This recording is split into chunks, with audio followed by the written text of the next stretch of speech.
Good evening and welcome back to the channel. I will probably delete the stream that just preceded this one because it really malfunctioned and was probably a poor watching experience. So unfortunately that means anyone not watching this live will not catch a little bit of the information unless I manage to squeeze it in somehow. So I would like to welcome everyone back, including Jack68K, and hopefully everyone else that was here will manage to find it, because I can't, well, it's kind of hard for me to share the information. Anyways, so I was about to start working on the Amiga board. I do hope, Trina, Jay, Jack, that the audio and video are synchronized, because if they're not, then there's a problem that I cannot resolve and will probably give up and stream another night. So while I wait for someone to confirm that it is working okay, I am going to try to... there we go. I just wanted to see what was written on my Hacko tip before I heat it up, because... oh, well, that's interesting. There's a sleeve or something inside of it. Alright, because I need to order... a Hacko tip for my new station, and I want to order the same one I've been using. Alright. So anyways, got the Amiga 1000 board with the writable control store module. And the reason why the starter board exists is because the ROMs were not ready when the Amiga 1000 was sent to production. So instead of actually having the Kickstart ROMs on the Amiga 1000, it just has ROMs that will load Kickstart into the writable control store, which is RAM that can be set to read-only.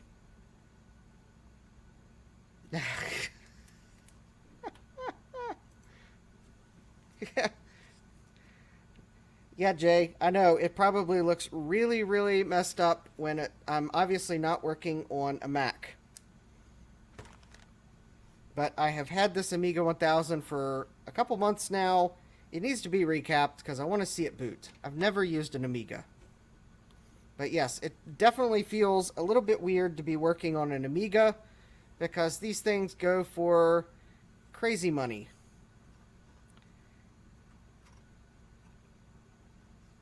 So, yeah. Anyways, I have not powered this up because I really wanted to recap it first because of how long these capacitors had been baking. Now, you might notice, though, if you've seen previous there's a previous live stream where I showed off the computer.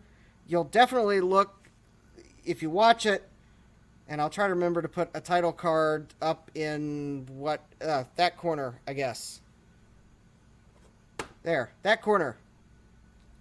With the initial live stream where I took a look at this, you'd probably realize the logic board was really disgusting because it had dirt on it, and it wasn't just like dirt that I could spray off with an air duster. I've actually put this board through, after trying to spray off as much of the dust as I could, I actually put it through the ultrasonic cleaner because it was just really too dirty to work on, because the dirt was really caked on. So I know I probably shortened the life of the fluid in my ultrasonic cleaner, but I thought it would be better for the rework because it was just too dirty. I know a lot of times you'll see people rework the board and then ultrasonic clean it, but there is a point where, and I could really tell just by looking at it, that this board was too dirty to do that, and it needed to be cleaned first.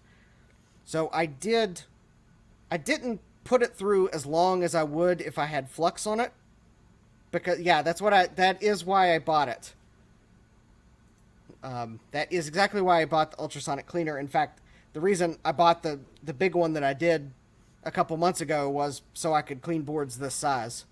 And it actually fit quite nicely in, and it was just submerging. So I put it in like this, and it was, the liquid level was just high enough to cover the board.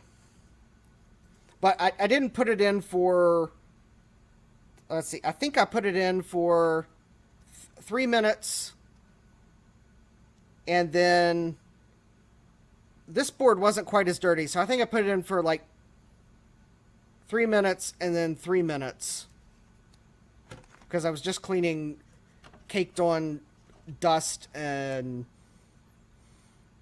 well, it was probably mainly dust. There were some insect casings on it too, but the Amiga board was a little worse. I think I put it in for 3 minutes, and then I flipped it around to make sure that I had everything, because it kind of just barely was sticking out on the one end, and then I flipped it over to do another 3 and 3. So the red things. Oh, okay. Actually, what those red things are, those are pin sockets. So this board is a pain to insert, because you have to line up all of these pin sockets with, and you can probably now see it, all these pins are where the writable control store goes.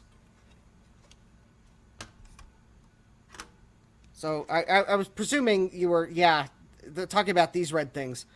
There are actually not a lot of resistor nets. I mean, there is a resistor net here, and there's a couple on the, I think there's one here, but mainly the logic board is just a lot of individual resistors. And I will give, I'll zoom in. I will give Commodore credit. This logic board is very neatly laid out. It looks like it was auto-routed, but because the lines are straight, but it also looks like whoever auto-routed this went through a considerable effort to very neatly line up all the resistors and capacitors and diodes. And yeah, there are a lot of resistors. Now, don't be fooled. There are some blue components. Here we go. In among the resistors, those are axial capacitors. I think they're axial ceramic capacitors, or possibly tantalums. And they are old enough, they actually have color stripes on them to indicate the value. But anyways, this is very neatly laid out. I really like here's the video circuitry for the video output, probably the component video output.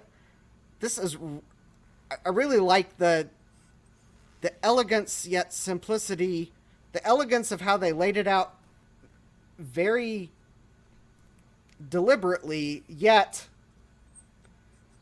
it's determining the color values by a simple, I guess, resistor divider or resistor whatever. Because there's the green, the red, and the blue, and you can see that there's actually three symmetrical channels. It's like a certain elegance here. But yeah, it's just a lot of very neatly laid out components, very neatly organized. There are no components on the back of the board. It is I think this is a 2-layer board, because I really don't see any signs that there's a middle layer. But yeah, it's like everything's on this side. And then even the writable control store module, I think it's just a 2-layer board. And yeah, all the components are on one side. For the most part, though, it's just the logic control chips and then the memory. There's a couple PALs on here, probably related to the being able to write protect the RAM. So basically for the Amiga 1000, you power it up, you get a kickstart prompt, because these ROMs are I guess the boot ROMs, or I don't know what Commodore called them, but they just have enough code to prompt you for the kickstart floppy and to load kickstart from the floppy into the writable control store.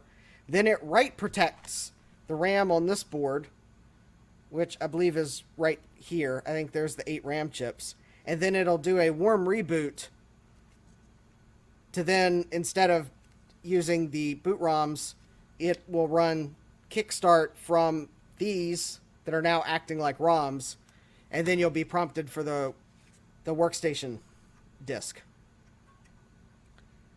They did that because they didn't have the kickstart ROMs ready for manufacturing. I guess Jack Tramiel... Actually, I don't know if Jack Tramiel was with Commodore at that point. I guess the management said, it's got to go to manufacturing because we got to sell these because we got to make money.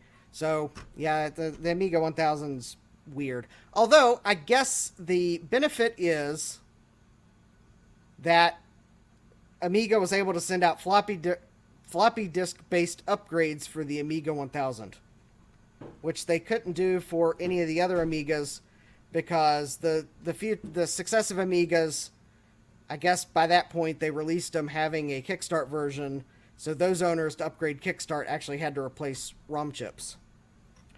Now, there is a mod out there where I could install a Kickstart in place of the boot ROMs. Unfortunately, the board does not appear to be for the Revision 6 Amiga board because these ROMs are in a different layout on Revision 6 than they are on the other revisions of the Amiga 1000.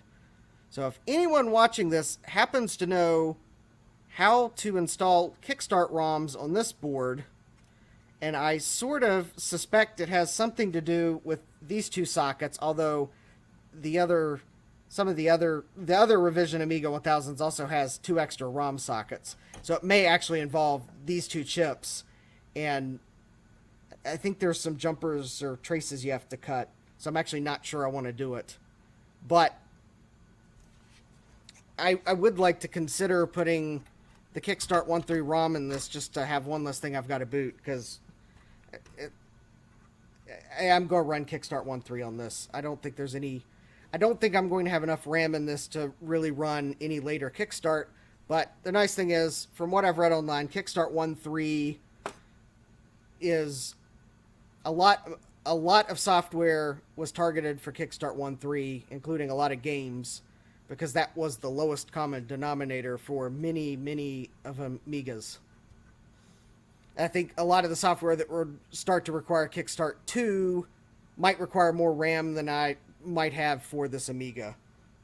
Although, if you watch my previous stream, you will probably know that I do have a memory expansion board that goes in an expansion chassis that I got with this computer. Of course, I don't know if this board works. It's got a lot of RAM chips on it. A lot of chips for 2 megabytes.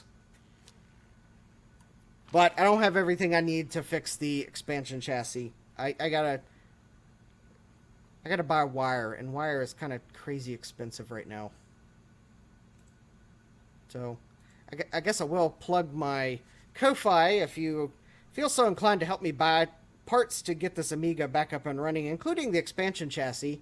But I'm actually just glad you're here to join in the retro fun. So, with that, yes, and do please smash that like button, because that helps YouTube know that you like the video, and if you like the video and others like the video, then YouTube might actually recommend this video to other people with similar interests. And possibly even more importantly, if you like the content I produce, subscribe to the channel, because YouTube also incorporates that in their algorithm some way. Probably by the fact that it looks at channels you subscribe to and channels that other people subscribe to, and if you're watching this video and other people have similar interests, they might recommend my video to them. So do subscribe, because also, if I have future Amiga videos and you're not subscribing, well, you're just going to miss out on the fun. Unless YouTube happens to realize you want to watch it and recommends it. So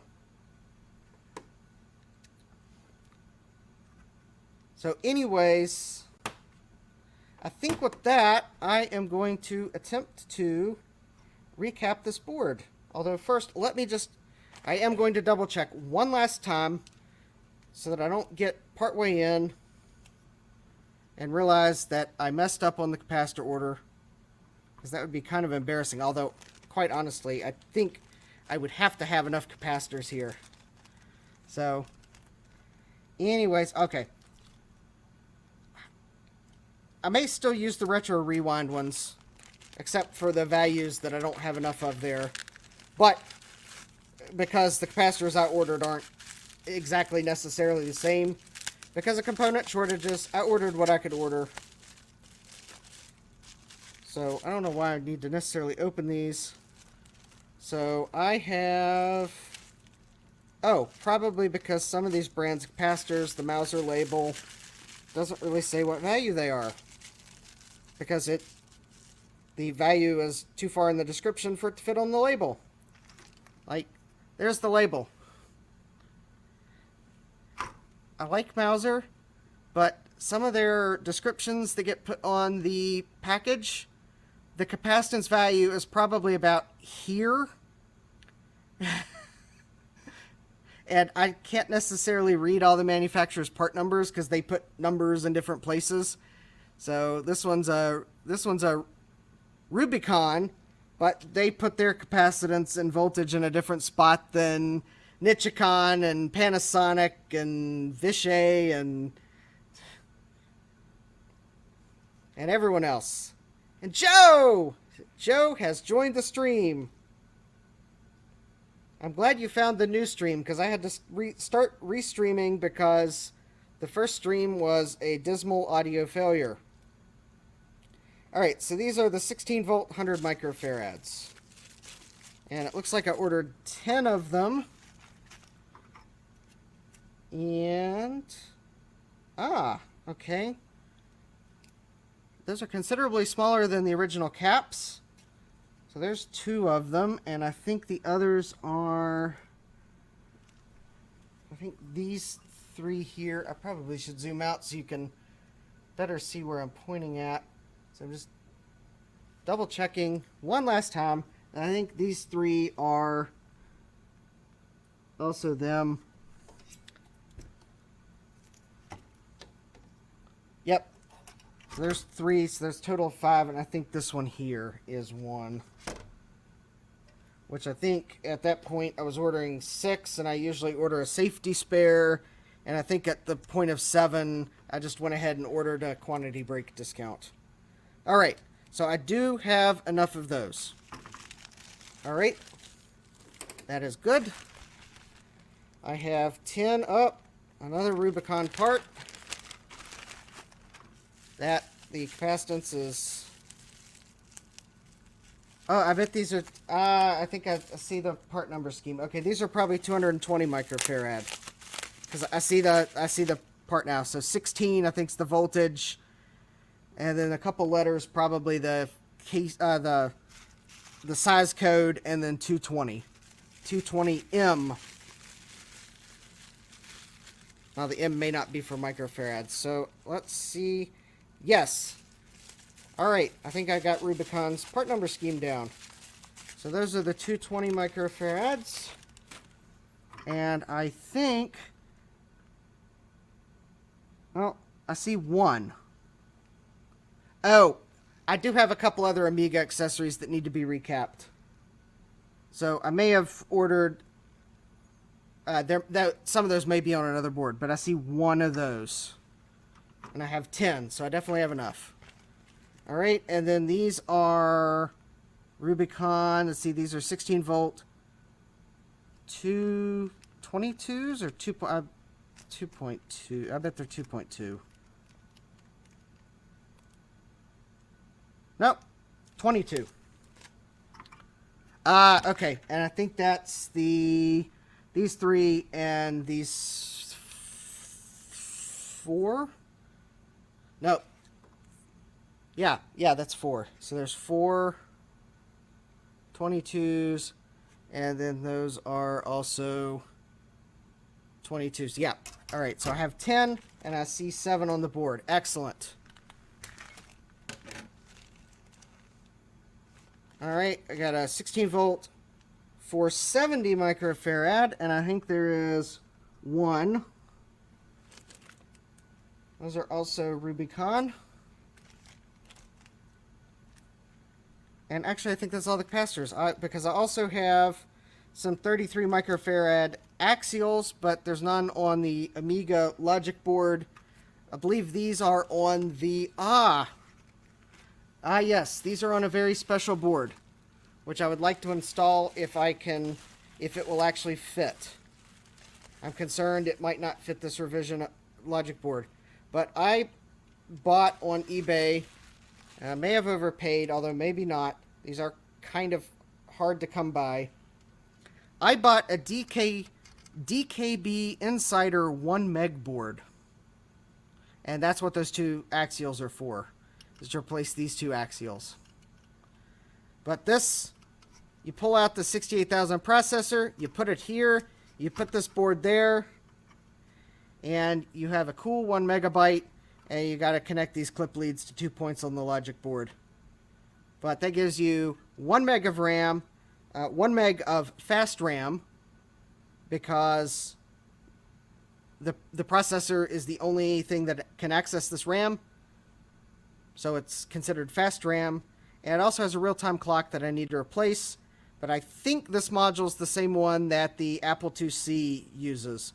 So I think, worst comes to worst, I can order the replica from... okay, can't think of the name. There's the company that sells all the... Reactive Micro. That's them. And I think it'll work. Although the cost is a little high for me to just order it on a gamble. But it would probably work, because I'm sure the battery's dead in this. But that's the no slot. That is a Dallas no slot clock. It is a DS1216E, and I think that's the same one that the Apple IIc used. So, and luckily it's just socketed and I can pull it out. So, but anyways, that is a cool upgrade I have, and that's what those axial caps are for. So I think I'll put them with this board. Fortunately, I don't think this board requires drivers for Kickstart 1.3, because the eBay seller said he'd include the disc, and by golly, once I pulled everything out of the box, I can't find the disc. But he claimed he put it in the box, and I realized that by the time he replied back, I had inadvertently thrown out the shipping box because I mixed it up with some other boxes. So, well, I gave him the benefit of the doubt, because I no longer had the shipping box to double check it. So that was bad on me. So I guess if anyone's watching this and you know where the disc is for the DKB Insider 1 meg board, because it's not archived anywhere, and believe me, if I had it, I would archive it, but I don't have it. Let me know in the comments, because I'm hoping I don't need it. And I think these last caps are for... well, I don't know what they're for, but they're actually Panasonics. But they're for the Amiga 1000, because I gave Mauser a customer part number, so I had to remember which project they were approximately for, but I could have done a slightly better job of reminding myself which board. Oh, now I know. Of course. Oh no, don't tell me I ordered the wrong caps for this board, because that's a 35 volt cap. I think somewhere I ordered caps thinking would have caps for this, but I just realized I ordered the wrong voltage caps for that, I bet. Because I didn't realize they were 35 volt caps for whatever reason. Although that might be because they're way overrated, because the Amiga has nothing higher than 12 volts. Anyways. I think it's time to start blabbing or stop blabbing and, well, I'll always blab, face it. I think it's time to stop and smell the flux.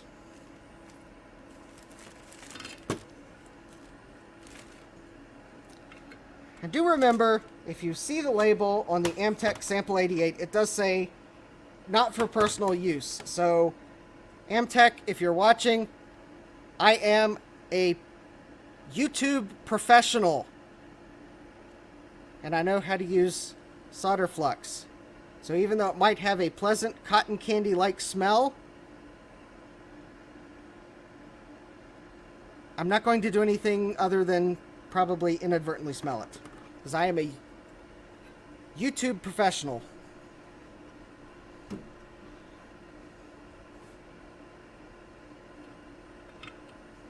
So, yes. Well, but I'm not going to put any flux on this to remove the caps, because that'll just gum up the desoldering gun, probably. Also, I kind of did notice that this board is so large, it is, without the back plate on it and screwed down, it is slightly warped, but it should be fine. Alright.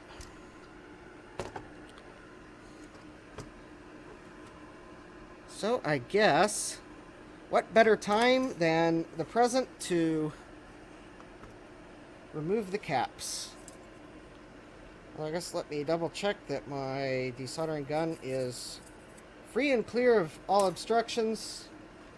Anyone wondering, the desoldering station is set to 700 degrees Fahrenheit, which, according to its interface, is 370 degrees Celsius.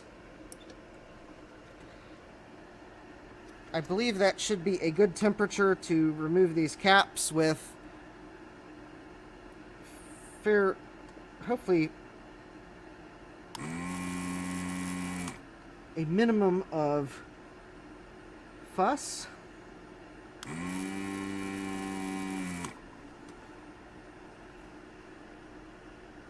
Although I may realize that I need to add just a little bit of extra flux, or extra solder. Come on, ground plane. This one's a ground plane.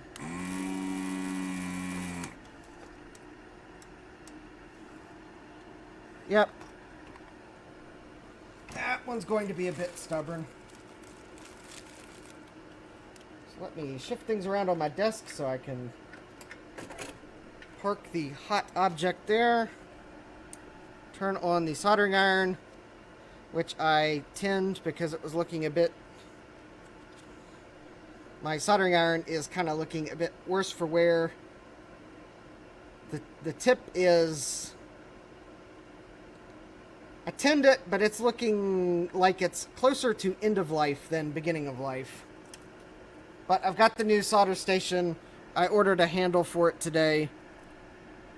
And I didn't order the tip because I couldn't remember which conical tip this was. But I see that this is the C2 tip, so I'm going to order the C2 in the T15 style. And then I will be able to use my new rework, or my new solder station.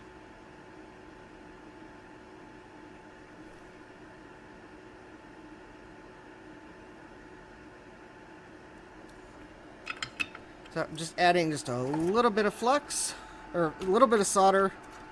Although I think the problem might be there's just a lot of solder in this capacitor location. And then hopefully that will help the solder that's there to, there we go, come right on out. So that's the 16 volt 100 microfarad. So I'm going to go ahead and remove all of the 16 volt 100 microfarad caps from the logic board, and just go ahead and do all those at the same time. So I'm going to remove those three, and yeah, The other ones are on the writable control store module. So those caps are...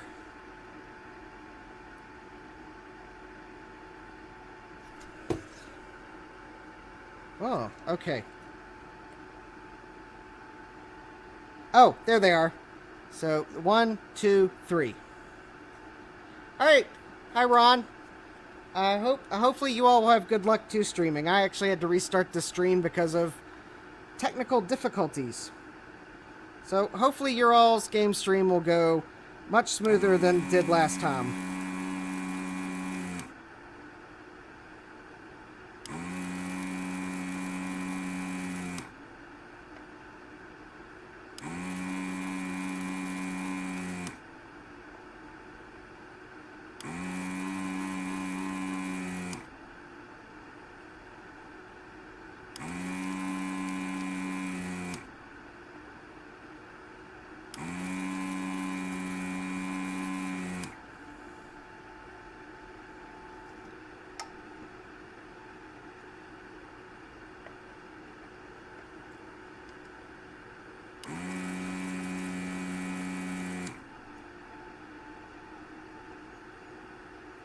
Alright. I need to add some flux.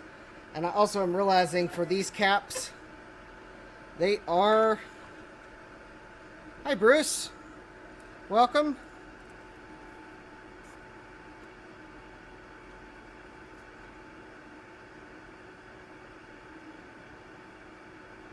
These 3 caps are not sitting on the board in the same polarity, or in the same direction. So I will have to be very careful when I replace them.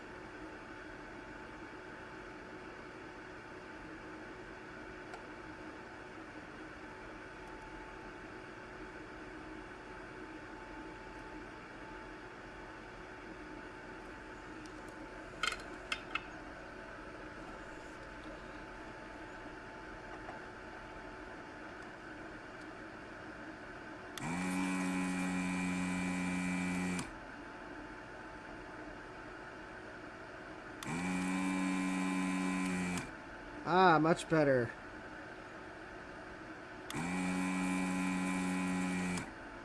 Yes, if at first you don't succeed, add solder and retry.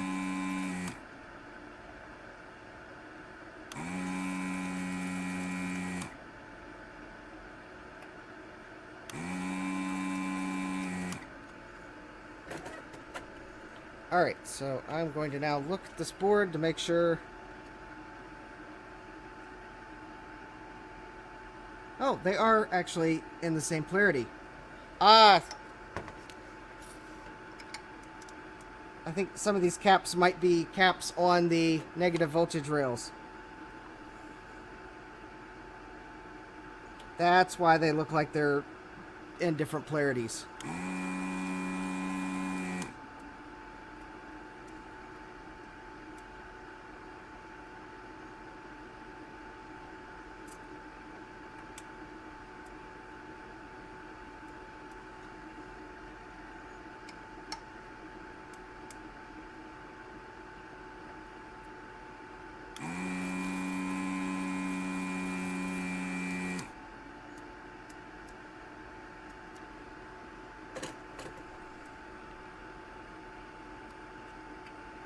There we go. There's one that came out. 2. And...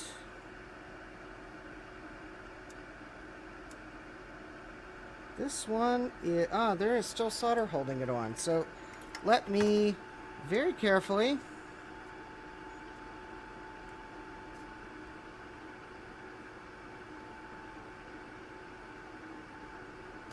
There we go. And now I can remove the solder from that hole. Alright.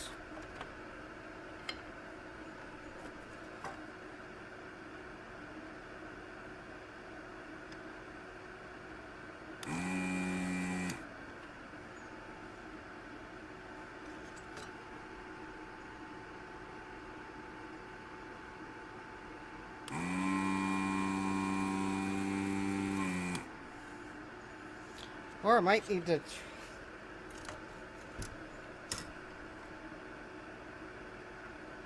Retro Techie. Well, Retro Techie, I'm not at 128 subscribers yet, so no one has won the pie yet.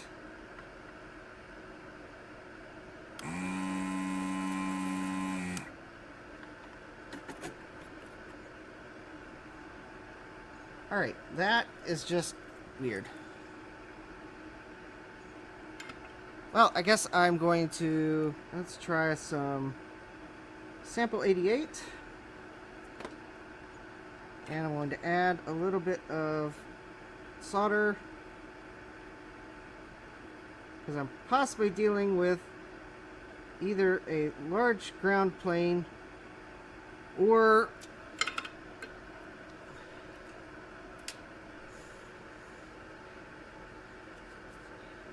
yes, Retro Techie, I hope that's the case, because I would like to hit 1,000 subscribers by the end of the year. And if I do, my 1,000 subscriber giveaway prize will be potentially really special.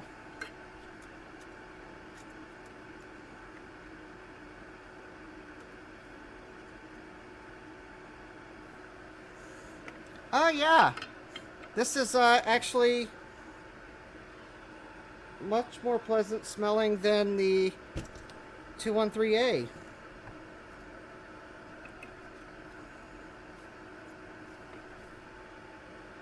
Now if I could just... Actually, that hole might be clear enough for the cap. Alright, we'll give it a try. Yes! So please subscribe. And enter the 128 subscriber giveaway. The link is in the description. It's not too late to enter. Not sponsored by YouTube. Full rules and instructions to enter are in the description. Alright. So these are the 16 volt, 100 microfarad, which actually I'm going to do something wild and crazy.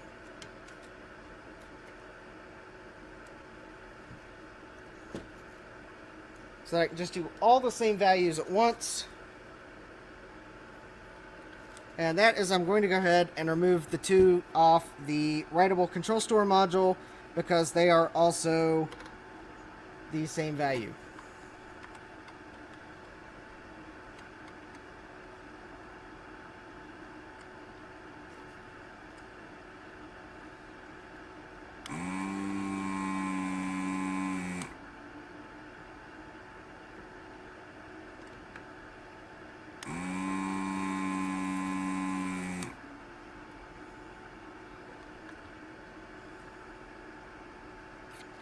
And for those of you out there,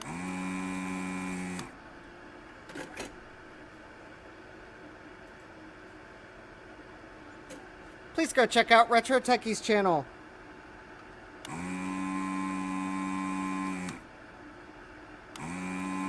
He's got some cool technology finds he has from time to time, thrifting and otherwise. He's got an interesting collection that I'm sure he'll show at some point.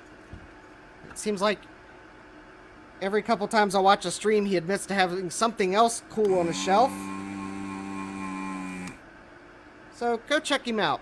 Give him a subscribe. And have a good evening, Retro Techie. Yeah.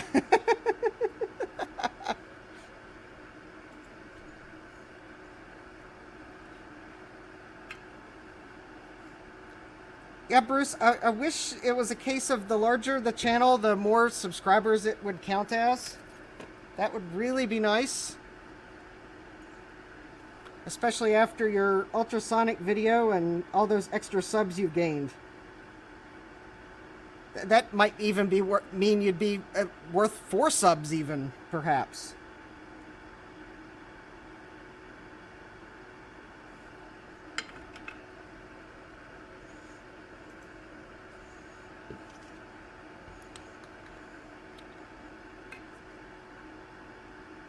Yes, if anyone is wondering, I did not build my ultrasonic cleaner. I bought a big one.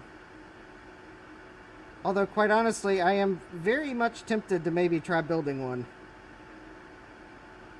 Because there are even larger boards out there that I think would be cool to be able to clean. or to be able to clean a lot of small boards at the same time. I don't know. That's a longer term goal. And maybe I'm... and maybe I'm just trying to find an excuse to buy more tools for other things too. Alright. So I added some solder because this solder is being especially tricky.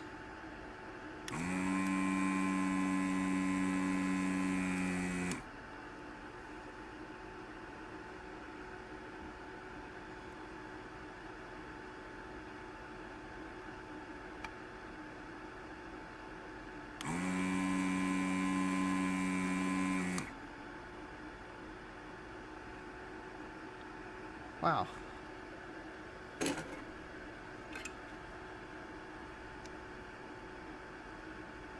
Alright, so that's... Alright, so that's not working. And there's a little fly buzzing around me.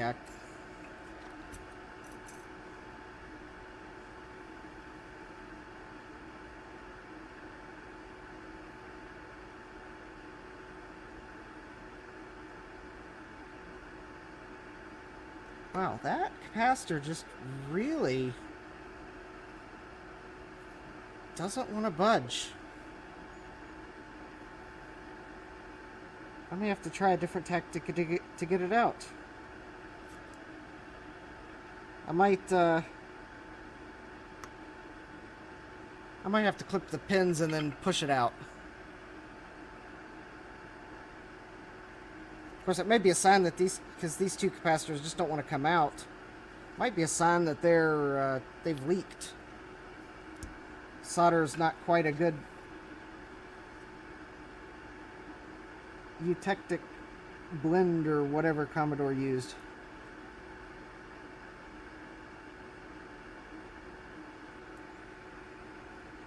This might also be...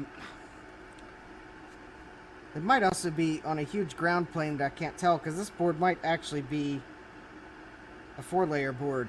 I thought it might be 2 layers, but this may actually be a 4-layer board.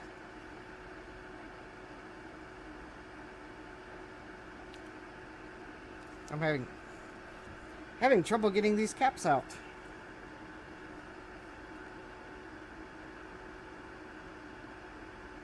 Alright, let me try adding some more flux, or more solder, more flux.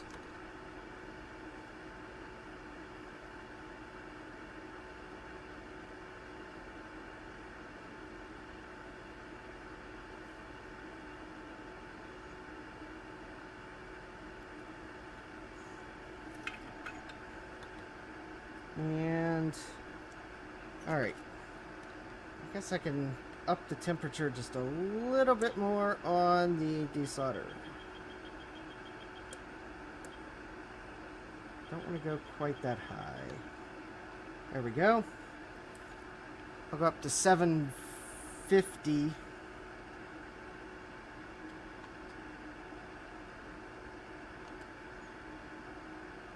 There we go. Close enough.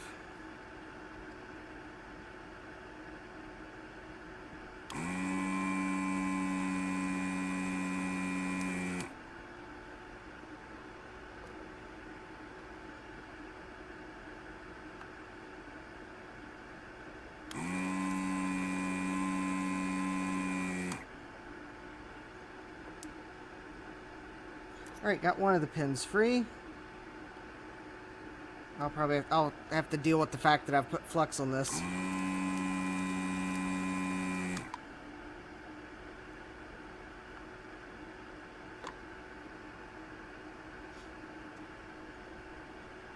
Oh, there we go. Oh, I think the pin might have been bent weird. Oh, yeah, it looks like the pin was bent, but, like, bent in the middle of the leg going through the via, so I couldn't see it was bent. Alright, I got that one out.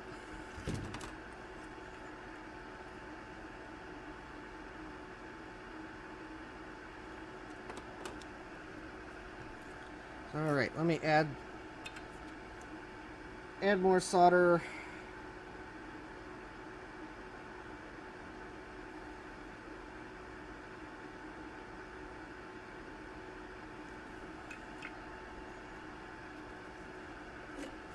And remove said solder.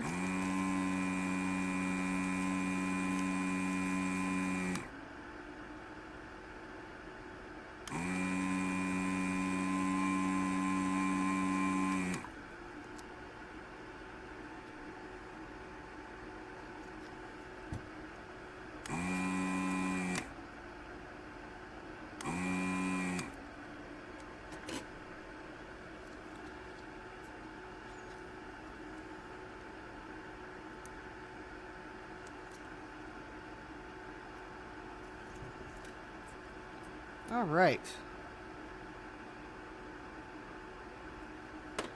I don't know. This board is... There is something different about this board than the main logic board that is making it harder to get the capacitor out.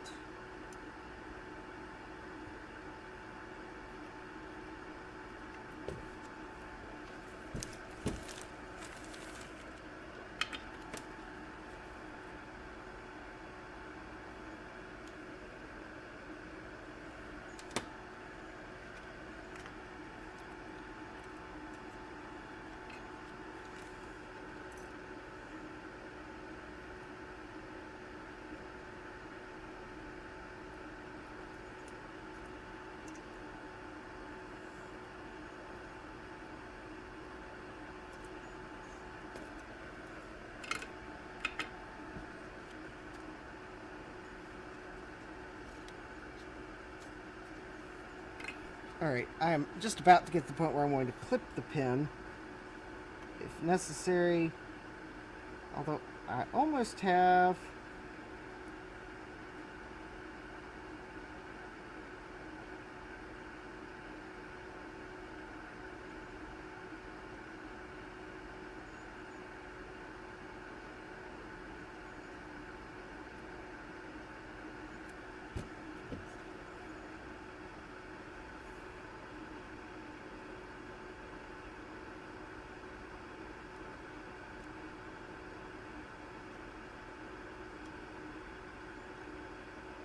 You know, actually, I'm looking at this, and I think that the capacitors that they used on this board, I think the legs are nearly the exact same size as the via. I don't think there's any room at all.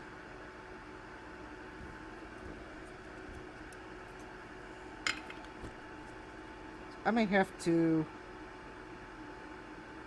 I usually just like to replace the entire cap, but I might have to clip leads and splice the new capacitor onto the old legs, because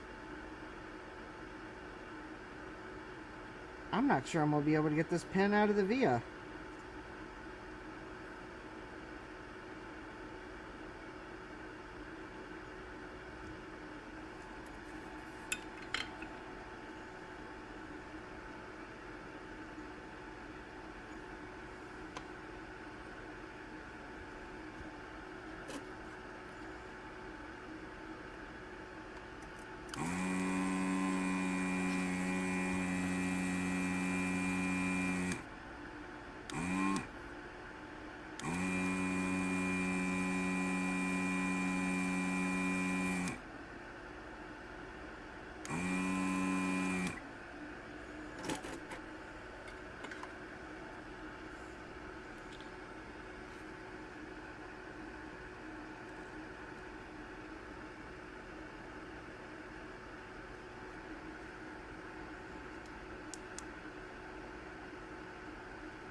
Well, that is just weird.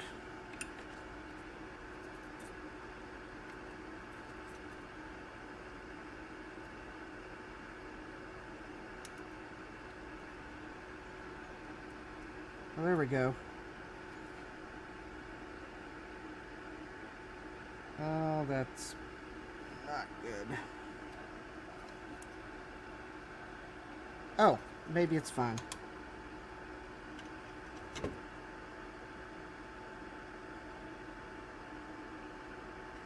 Okay. It looked like for a moment that I'd actually pulled the via out, but it looks like it's fine.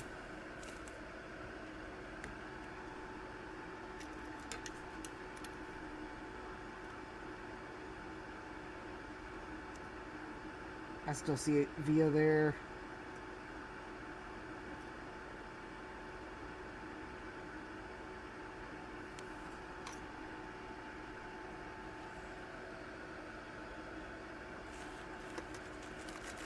Finish. Get the solder out of this hole here, and then I will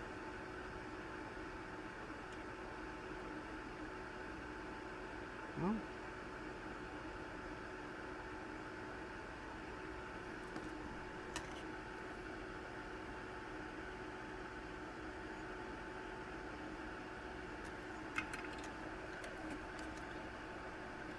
oh, I got it. Yeah. I could have probably tried that, but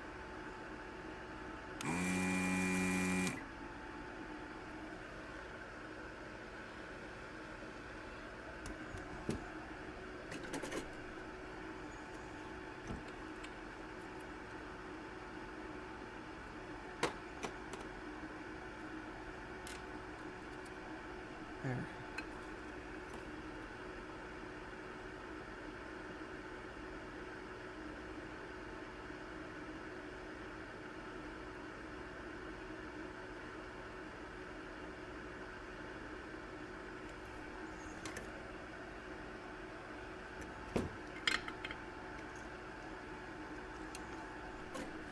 I'm just cleaning out the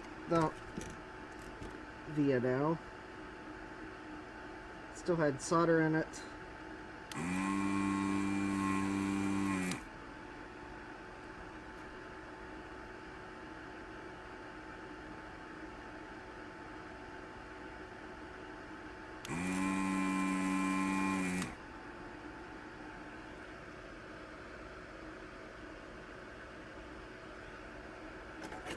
Huh.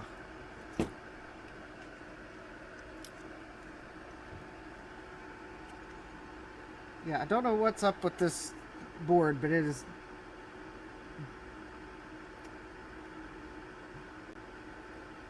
definitely acting like a thicker board than the logic board.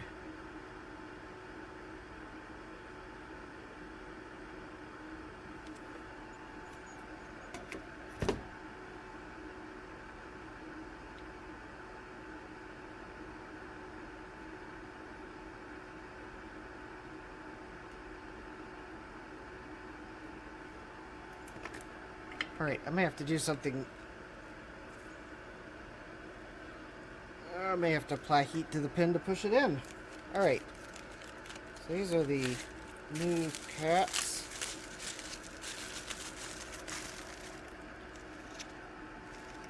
Let me double check I got the right ones.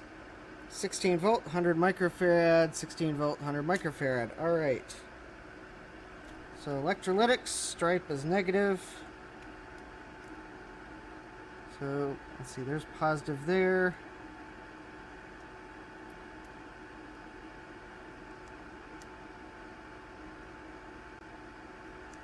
Push that down, and I think these caps should be, once they're in, yeah, they're going to be no taller than the caps they replaced, but they are a little bit thinner.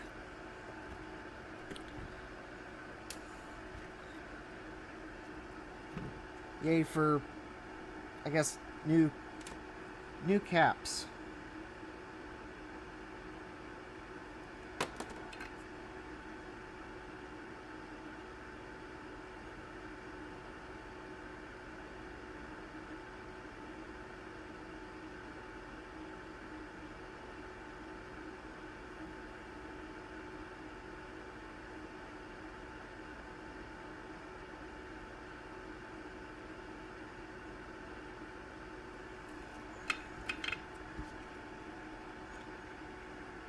I don't know if that's a sign that the new electrolytes are more efficient or what. Oh, well, I didn't...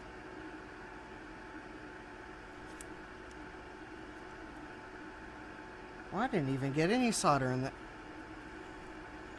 Where'd the solder go? Oh, it's on my soldering iron.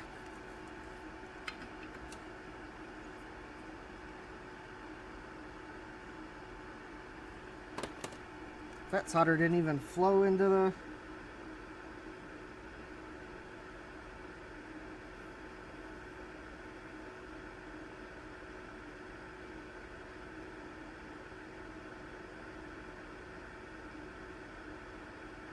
There we go. That got it.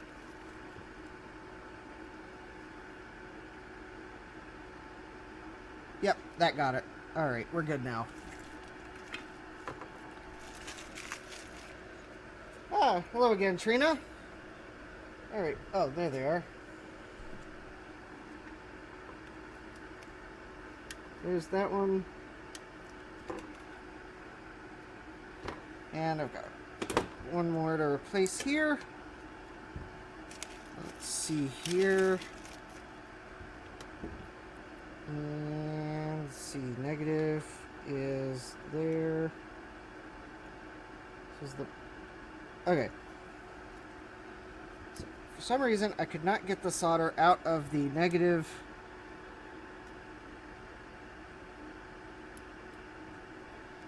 Out of the ground plane on this one. So I am going to attempt to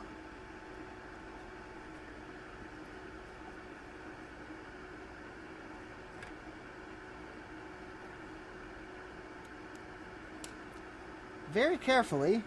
Is it a Mac yet? Well, I believe if I watch some of the Marcintosh videos, I will be able to learn how to turn it into a Mac once I get it booting.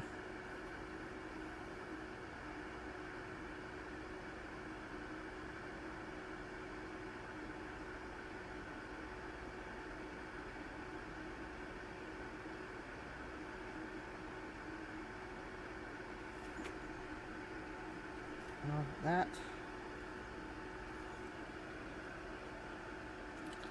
Okay. I do not know why I cannot get this via cleaned out.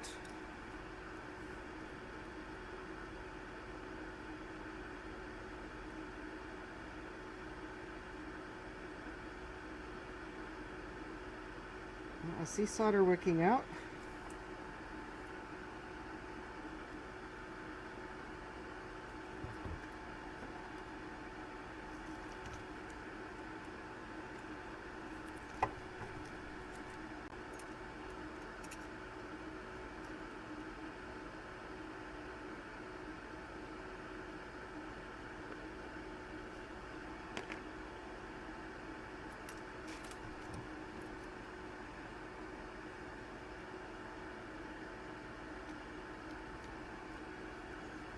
All right.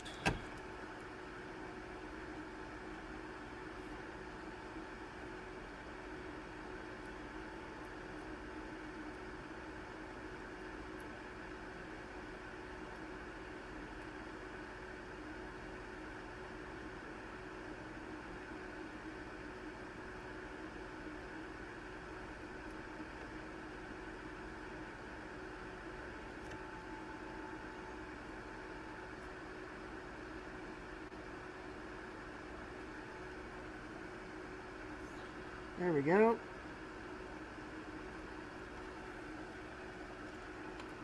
All right.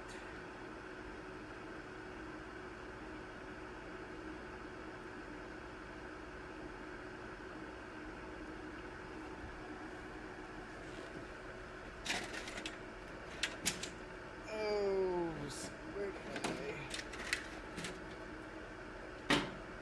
where did I? Oh, there they are.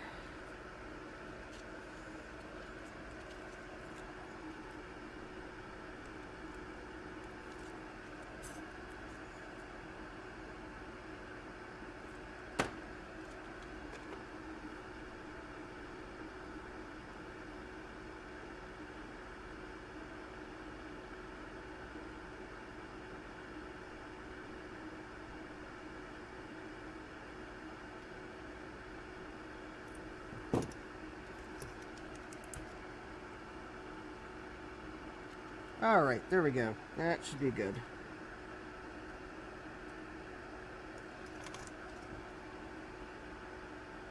Yeah, it's not the straightest, but it should not interfere with anything.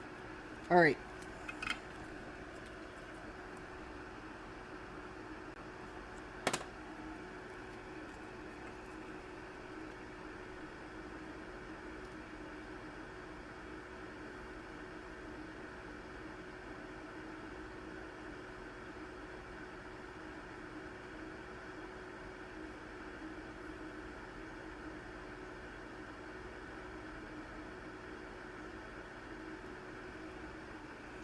There we go. You know, I don't know exactly how many layers this board is, but I think my estimate that it was a 2-layer board is off.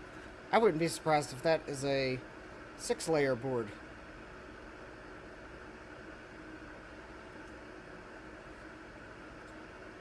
Alright. I guess before I set this board aside, because those are the only 2 caps I needed to replace on it, give this a quick scrub with a little bit of isopropyl alcohol and some new toothbrush. So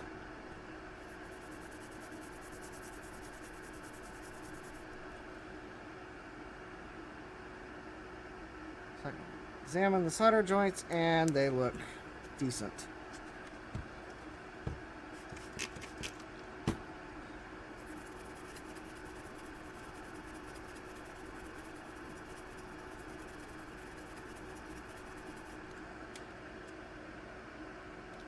Alright, good enough for government work.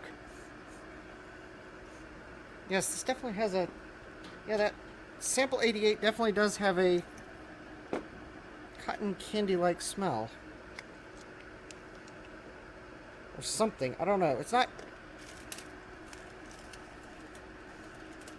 I'll put it this way. It kind of does smell somewhat like cotton candy, but... Well, I don't eat cotton candy anyways, because it's pure sugar, but... If I was in a store and they were selling cotton candy and it smelled like that, I probably wouldn't buy it because it's not... While it's cotton candy-like, it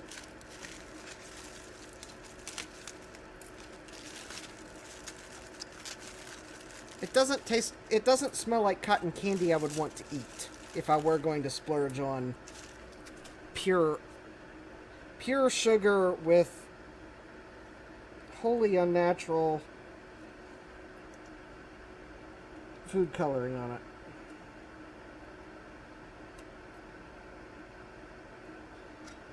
Alright, now I suspect I will have a much easier time putting these caps on because the vias are much larger and I was able to get them cleaned out.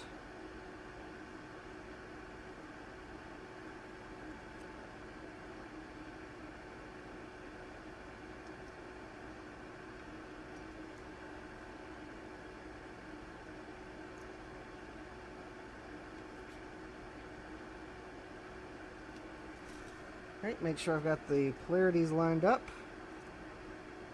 And I do. I think these are the main filter caps, or potentially the main filter caps. Just the way they're oriented. And the fact that some of them, the positive lead is on the ground plane, which would be the case if it was a negative voltage rail. And I do know that the Amiga does have at least one negative voltage rail. I think it just has one. I don't remember if it's -5 or -12.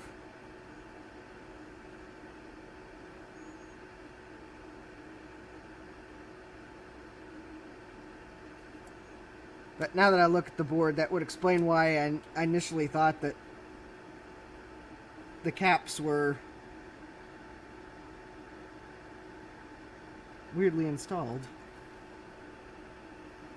Because if you don't look at where they are on the board, yeah, you might think that Commodore put one of them on backwards.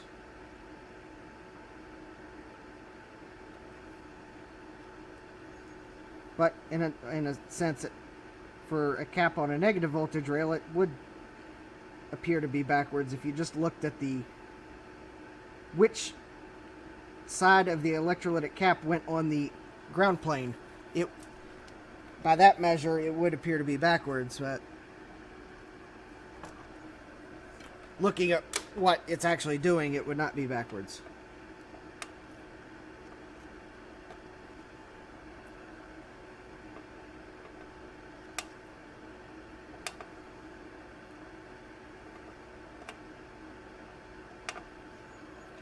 There we go. I guess I'll get this cap here.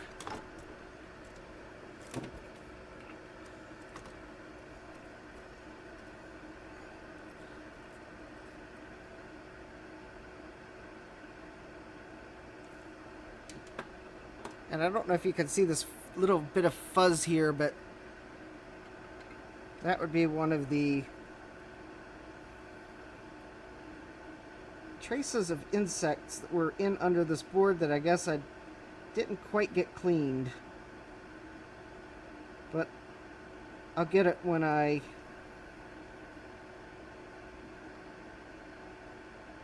I'll do an alcohol cleaning of the flux once I've got all the caps on, and I'll just make sure I get that off the board. Although I suspect it'll come off on when I ultrasonically clean this to get all the flux off, because I'll put it in my normal cleaning time. So, all right, so that is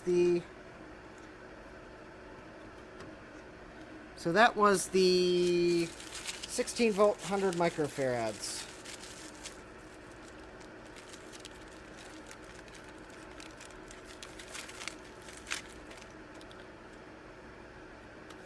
And I installed a total of 6 of them, so I'm going to take a look. 2, 3, 4, 5, 6. Okay. So I believe that was not the value that was shorted in the Retro Rewind kit. And I'm sure, because the way their wiki is, I don't think it's a case of they didn't send it to me. I think it's a case of the cap kits for a different revision of the Amiga board. So I will reach out to them and let them know that the revision 6 board has a value, a different number of one of the values of caps. Or I think it has a different number of 2 of the values, because I seemingly remember I was short 2 of one but had an extra 1 of another, or something like that. Anyways, alright, so I guess the next ones I'll get kind of methodically working across the board. Maybe I'll get the 22 16s, because there's 7 of them. Yeah, I think that makes sense. So let's see here. On the board, let's see, it's going to be, just double checking, yep. So looking on the board, there's the power connector. So these are there's some resistors and capacitors here, and so there's the four, and then the other 3 I'll have to probably I'll have to look and remove each individually, because they're not in a line like these.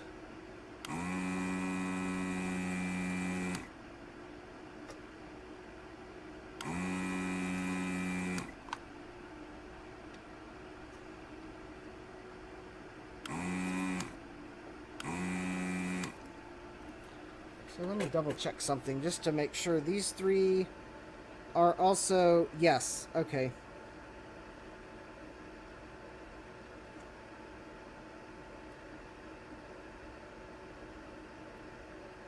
Very weirdly marked.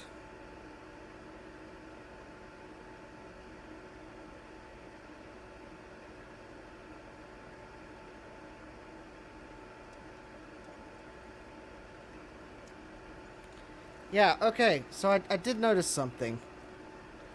So these 4 caps here,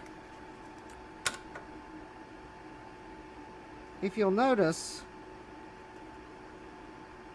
all the negative stripes are on the same side, but if you look at the silkscreen, it makes it look like the positive should be on this side. So heads up, if you're recapping an Amiga 1000, you'll want to double check the original polarity, not the silkscreen. So actually, I'm going to double check the rest of these just for sanity. So that one, these 3, the silkscreen's correct. Yep, silkscreen's correct. Silkscreen's correct on that one. It's correct on this one. And it's correct on this one. But it does appear to be wrong for 2 of these. So C63 and C65, it appears to be incorrect. Highly annoying. In fact, actually, I may... because I removed the one before I thought to check, I may actually, before I power this board up, elect to double check by the video just to make sure that it really was incorrect.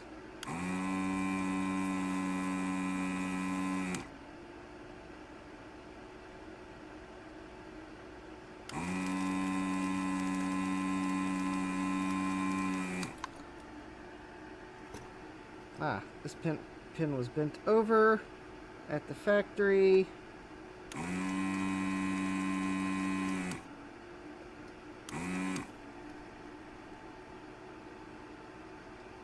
Oh. It also helps to have your hand on the correct capacitor when you attempt to pull it out.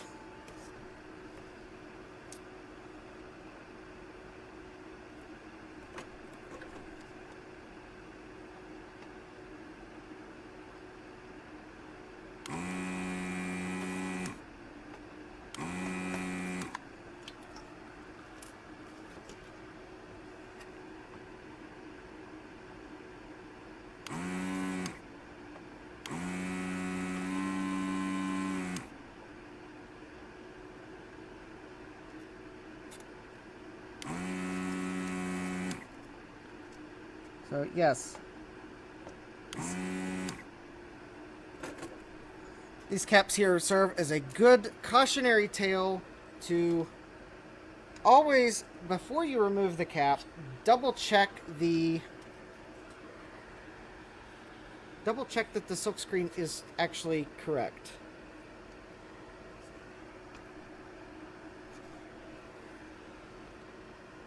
Alright, so I'm using the fact that I can see light through the board to find the 2 pins. So for one of these caps, it should be this one here. And in fact, I see the pad looks like it's square.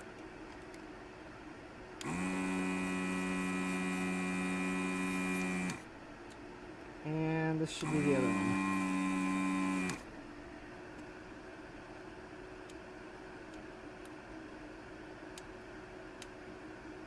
Well, it does. Okay. Yep, I think that is correct.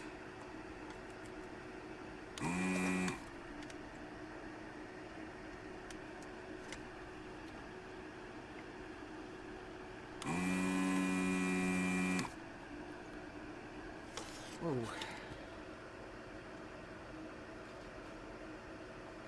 No, that is not correct.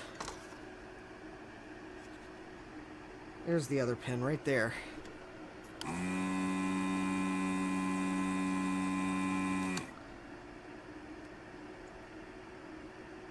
Nope, nope.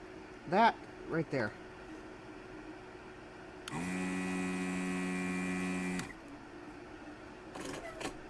Yeah, it's these 2. This third one was actually an empty via. Yeah. So the third one was an empty via. And then the other one that I started to desolder was actually... Oh, actually... Oh, was actually still one of the capacitors. Okay. So I'm actually good. I haven't desoldered anything that I didn't need to. So, yep. So let's see. There's the first capacitor. This is the second capacitor.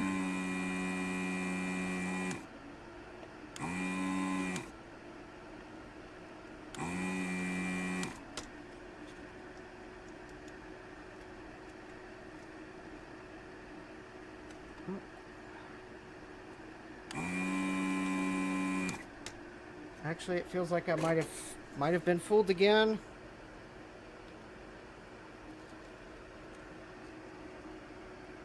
No, it's just probably a case of there is a little bit of solder still down in there. Oh, and the lead is slightly bent. There we go. All right. There's two. And then the third cap over here is... Alright, so there's that one, and it's slightly over this direction. So that should be the third one right here.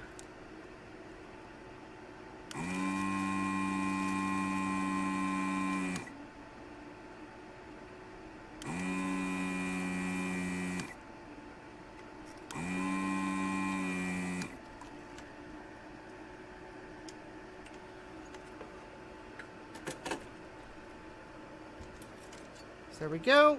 There's those three. So that is the 7.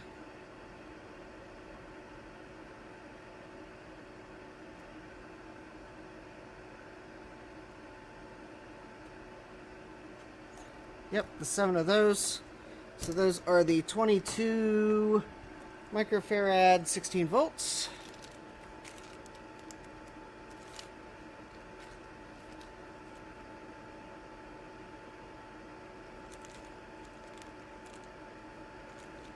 So let me see. 1, 2, 3, 4, 5, 6, 7.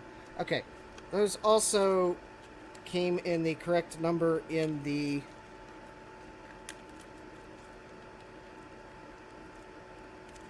retro rewind kit.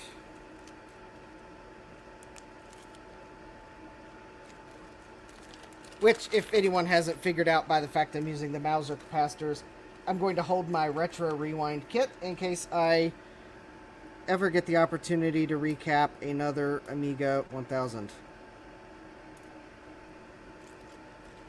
of a different revision.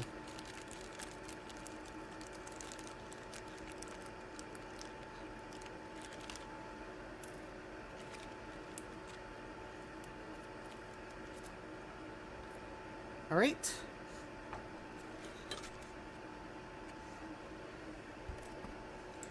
And I will put some flux in that via that I accidentally removed.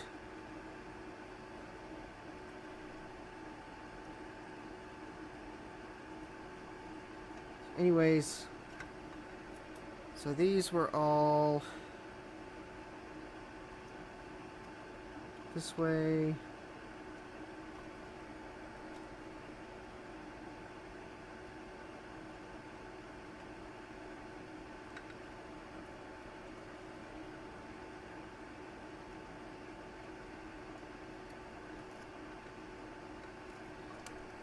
And then, let's see here. There's the plus there. And there.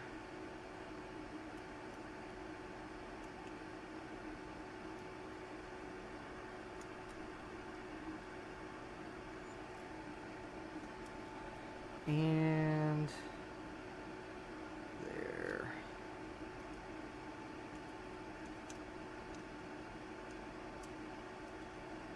Oop, I just realized I'm off camera. All right. So there we go. The 7 new caps. I got the polarity there and all the polarity there. So that looks good. So let me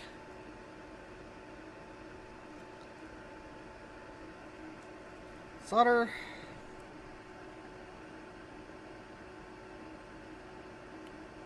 I don't know that putting solder in that via that was empty is necessary, but I will do it to match factory appearance, even though these caps look nothing like the factory ones.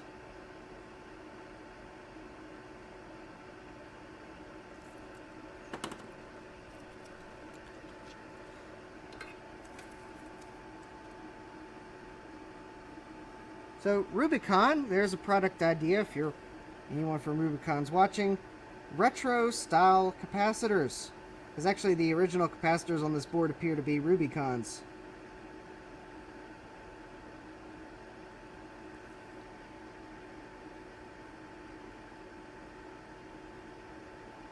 Electrolytic caps that are match the colors of your older caps, but maybe have that your modern performance.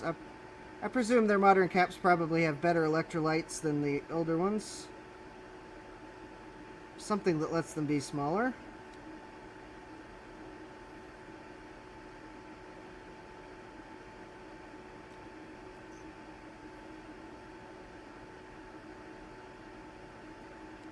Somehow I suspect there's probably not enough people recapping old computers for them to actually do such a silly thing, but hey, one can dream.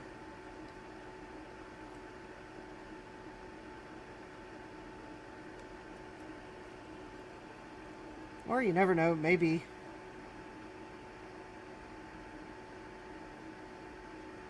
Elon Musk could buy Rubicon and go into that business segment.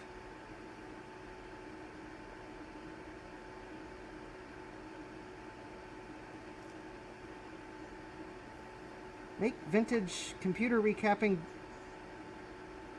great for the first time, because it'll look exactly like the old board did.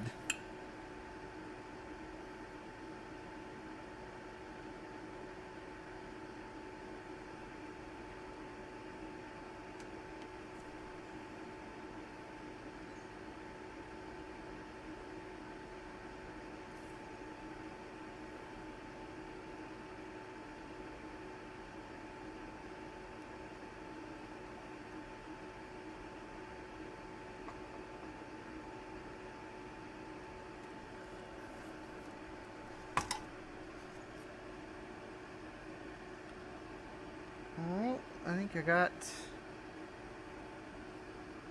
Well, actually, it does look like I missed a pin here.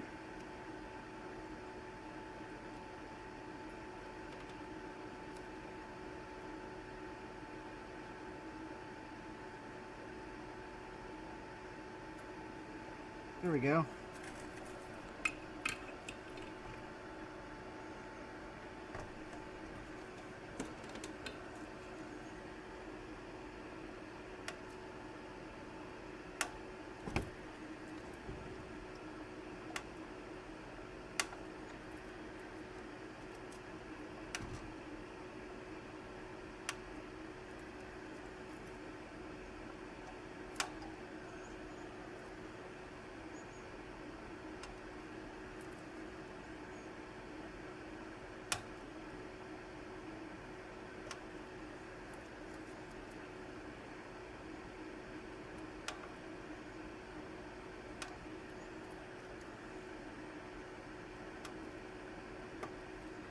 Alright, excellent.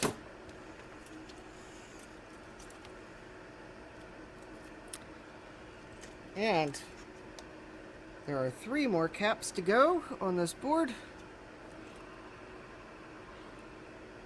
So we have a...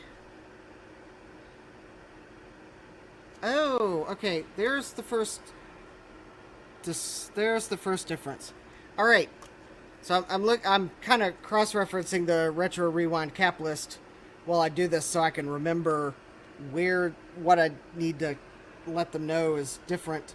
Alright, the first difference is C92 is not on their capacitor list, and it is a 16-volt 47 microfarad, which is a value not even in the kit. So that's the first difference. I will let them know. Because if they don't know that there's another revision out there or something, then they won't know to maybe offer a... Because I think there are some boards where they offer an add-on for the caps that are present in some revisions. So...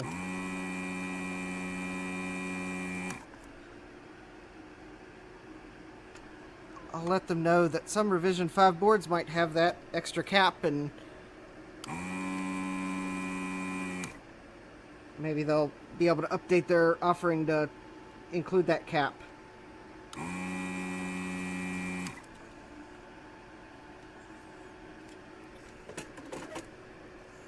Because if they don't know, then they definitely won't know that that would be a valuable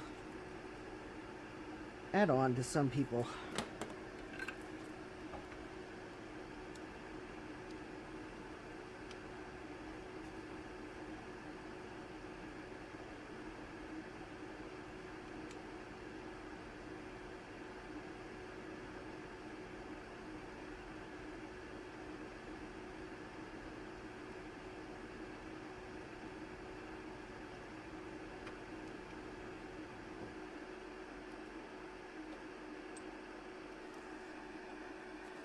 Oh, the pin's bent.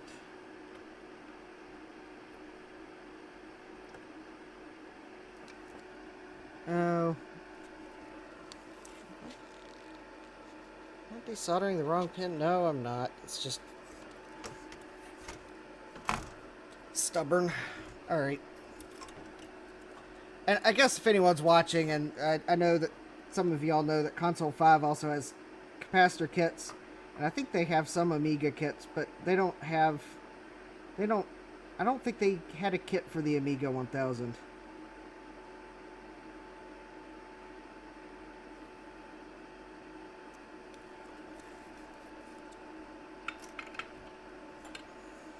I don't know. Maybe I might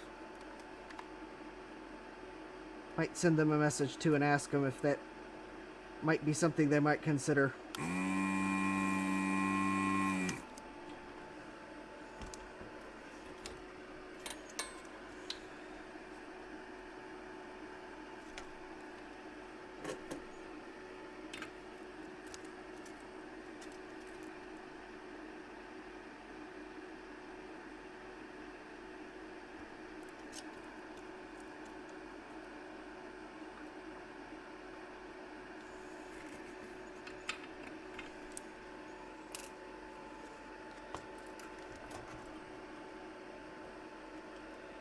Just for those of us in the US that might like to pay just a little bit less in shipping.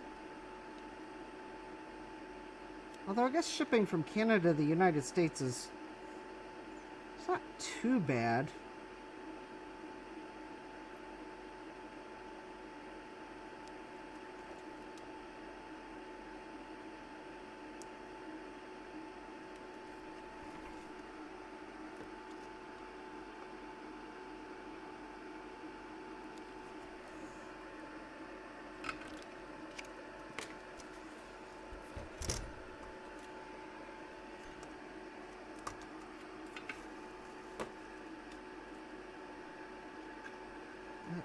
That's weird. Oh, yeah.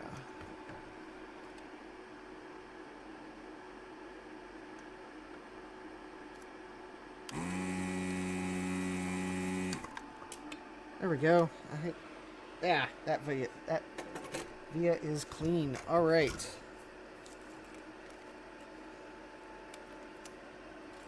So it was 16 volt, 47 microfarad. See, that's the 470. That's the 220.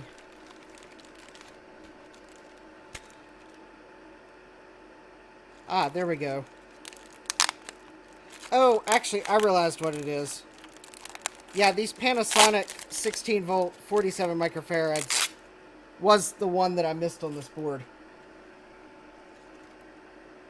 I for that memory card, I've got the other capacitors that I ordered for to somewhere else. I think I do have the 35 volt ones. I just only put the mainboard capacitors on my workbench. Now, for this one, though, I did have to order Panasonic because there was no stock of Rubicon to be had. So I'm going to set that off to the side where I will remember to... Probably where I will remember to promptly forget.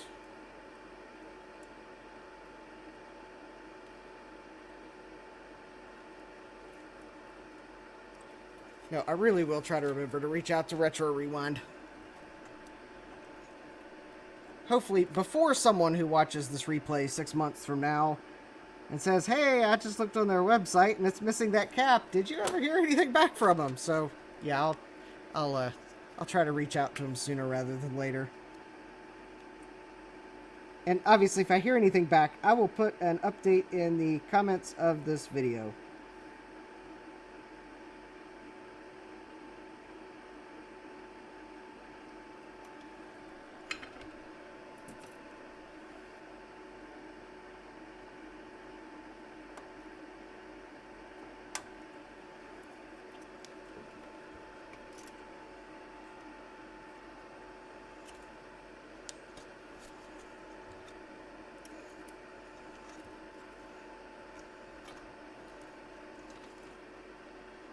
Alright, so let's see. The next one is 16220.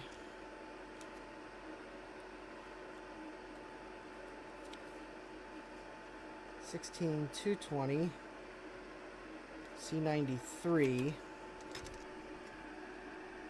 Alright, and I also see that we are eventually going to get to a cap on the board. Well, that is not populated.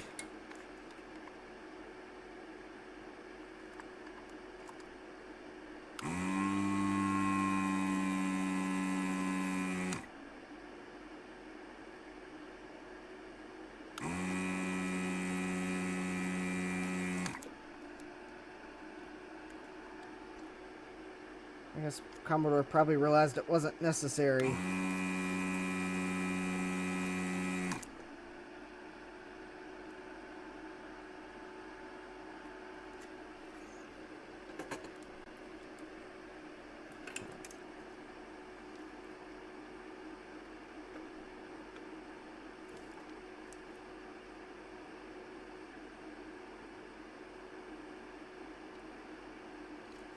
Right.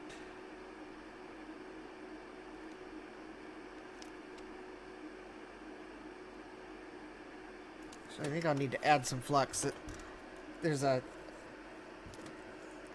The pin is slightly bent, but it also feels like there's still solder down there. So let me add a little bit of solder and try to remove the flux again.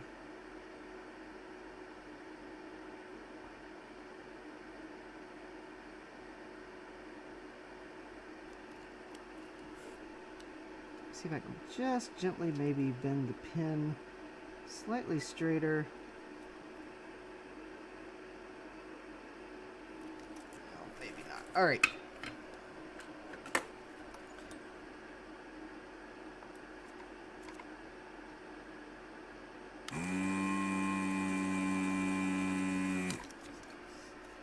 That actually felt like it might have done something.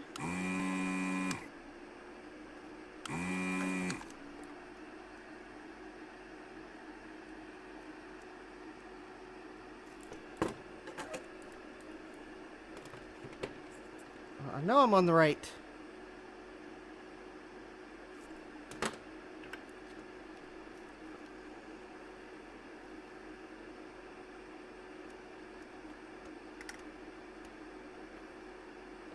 Whoever inserted some of these capacitors on this board might have been having a bad day with pins or something, because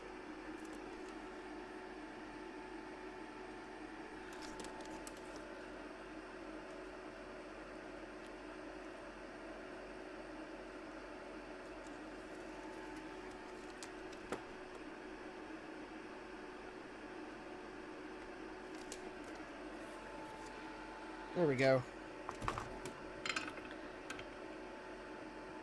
Oh. Yeah, that's weird. It's really, really short pins. 16 to 20. Okay.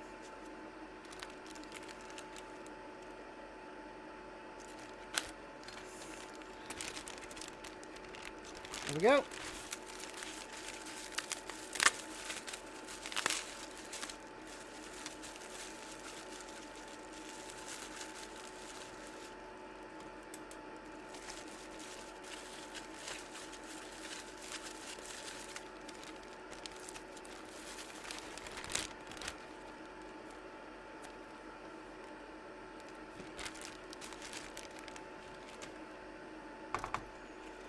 Alright, and let's see, that capacitor is right there, and it's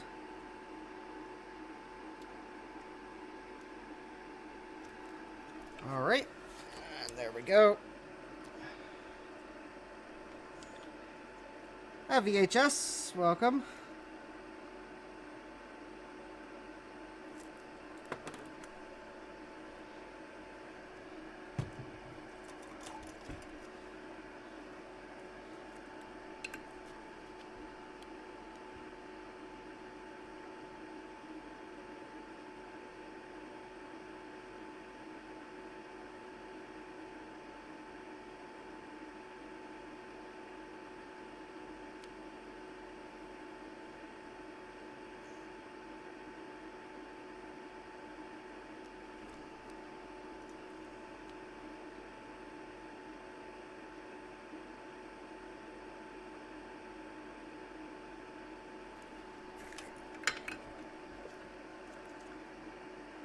And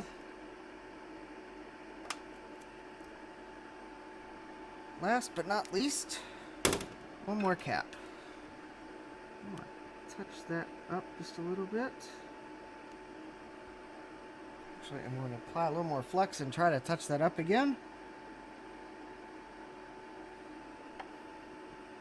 Quite like the way it looks. Alright, that's better. Oh.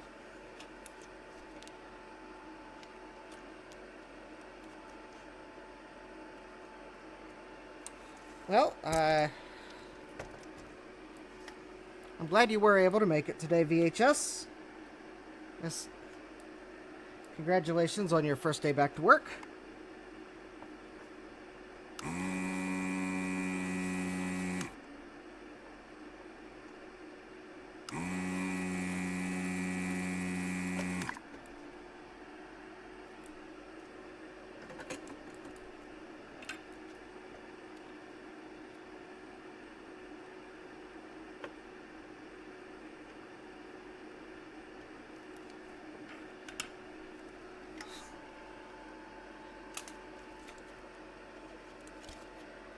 Alright, and then last but not least, now, anyone watching, C94 is not populated.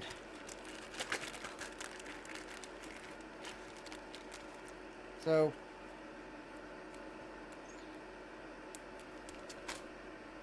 there will not be a cap put there. I don't know. I guess Commodore might have thought when they laid this revision of the board out that maybe they still needed it. I don't know.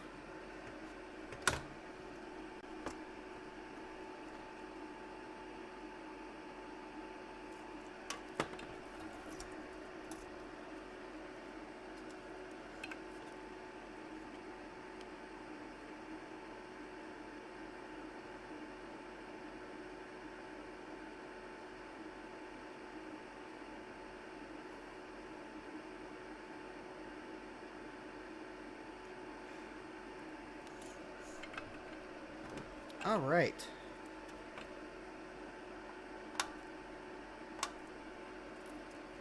And now, let me do a little bit of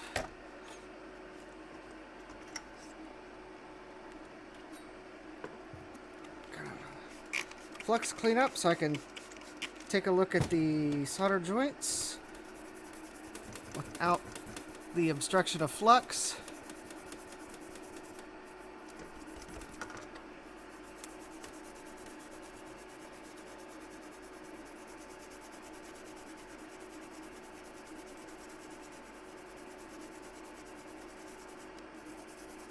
Yep, I think I definitely see what Jay was commenting on his stream last night about the cleaning this flux off. It's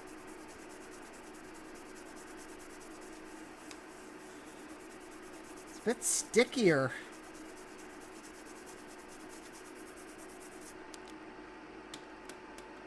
I mean, I'm sure it'll come off in the ultrasonic cleaner. Okay. Revision 5 PAL. Yep, this one's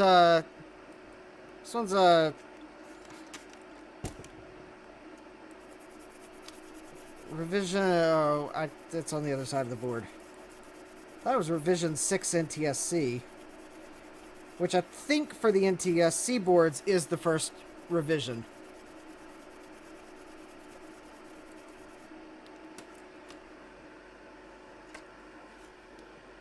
Yeah, revision 6. 'Cause I think, at least what I saw online, revision 5 NTSC was a prototype revision. Proto 6 was the first shipping.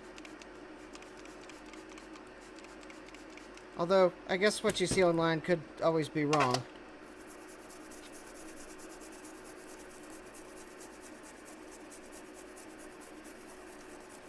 All I know is that the ROM layouts on this board look different than the one Jan Beta did on his channel recently.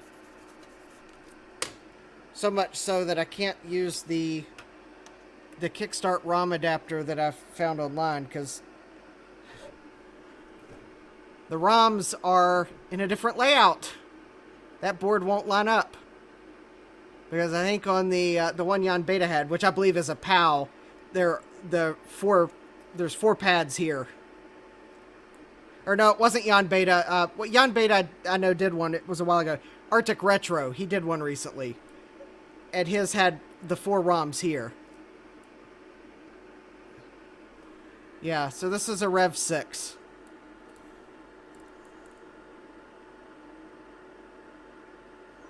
So if anyone's curious, this is it's a Rev 6, and there's the ROM layout on the Rev 6, which doesn't match the Kickstart adapter I've seen, the open source Kickstart adapter I've seen online, because the ROMs are in completely different spots. So as much as I'd like to put a Kickstart, I can't use that board. However, if the DKB Insider 1 meg board is compatible with the DKB's Kickstart switcher, which maybe leads me to believe that they might plug the ROM in somewhere else. But I have not seen that board to even figure out how it might work. But I've got the caps on. That's only 1016.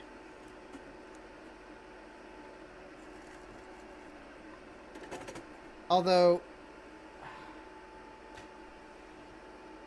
let's see, do I have enough parts of the power supply to even attempt to power it on?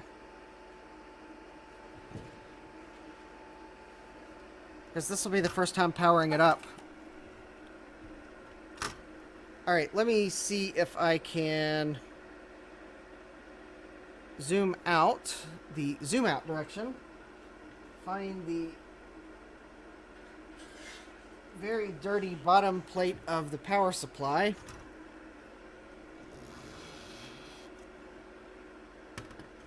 Which I haven't cleaned yet. Ugh. I'm going to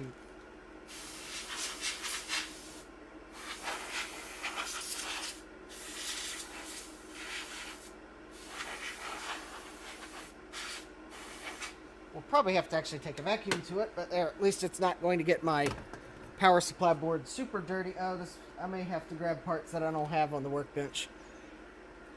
Because I just realized this power supply cable, I think, is too short to... I think it's too short to do what I was thinking of doing. So that's that. This board would go on the bottom of the power supply, like so. And I really need to vacuum it. Let's see here.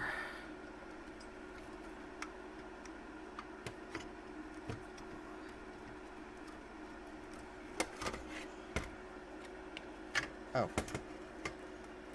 This wire harness is up. It's caught on something. Hold on. There we go. Probably should really find one of the screws to secure it so that I don't accidentally bump the board. Or I may find a better switch.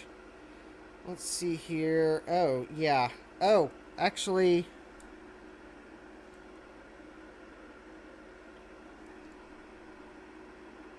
Oh, yeah. I may not be able to power this up because I'm not ready to...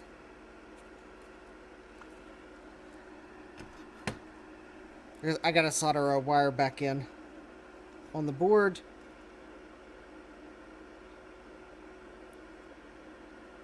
But I need to deal with the ugliness of the fan. Oh, I got 2 wires I gotta solder back on. Even worse. Basically, the fan is just dirty. I want to replace it with a Noctua. But this is a 120 volt AC fan. And I think the way I'm going to do it, instead of splicing the power supply cables, I'm going to actually get a little power 120 volt to 12 volt power board and splice that into this cable, heat shrink it so it doesn't short on anything in the power supply, although there's not a lot of room to put it in there. I think it's small enough. And then power the Noctua with that power adapter instead of trying to splice the power supply leads. Plus, if I'd ever want to restore this to its original fan configuration, that would be slightly more reversible. Although this fan is so dirty, it's probably going to be really, really noisy. Alright, let me solder these power connectors back on.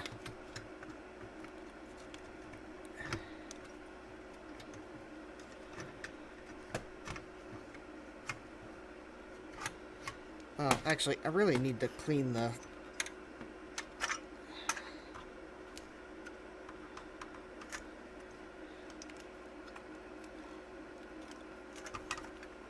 Actually, probably what I really need to do is go vacuum the bottom of this out real quick.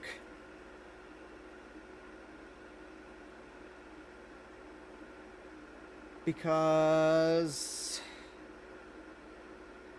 it's got dirt in it.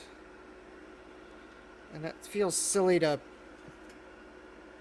Yeah. Alright, let me go... Oh, the vacuum's not assembled. Okay, hold on. I'm going to go put you on Be Right Back so I can try to vacuum this real quick. So I will be back in a couple moments with hopefully a slightly cleaner looking bottom plate to the power supply, because once I start to put this back together, I'm not going to remove things again.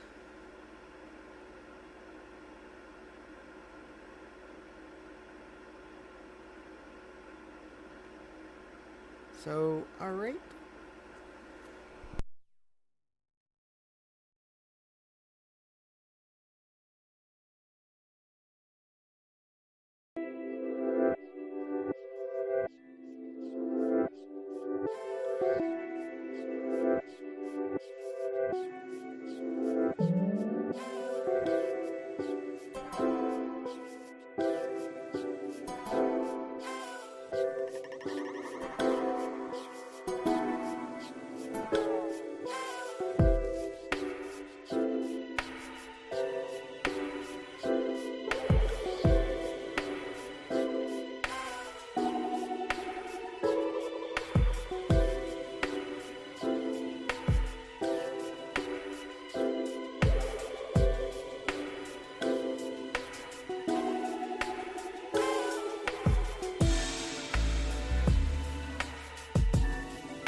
Alright, that looks considerably better, so now I feel like I can start to put the power supply together and not just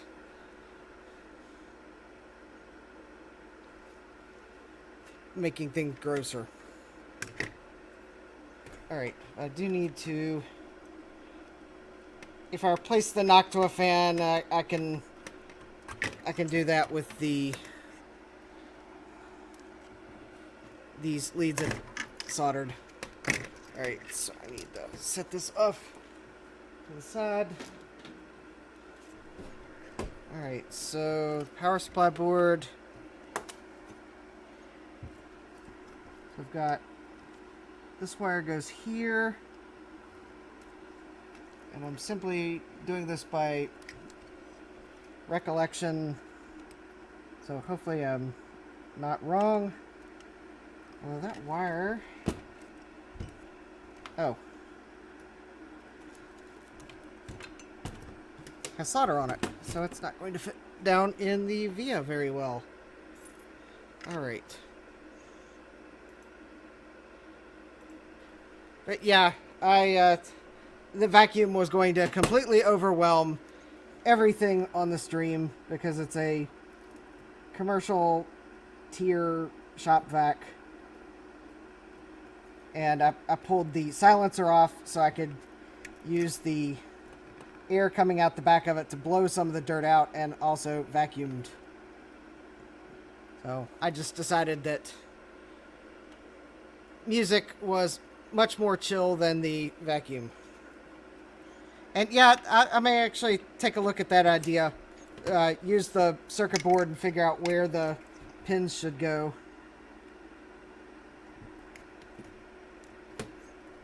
Although, I'd kind of like to look a little neater than running wires everywhere, but, well...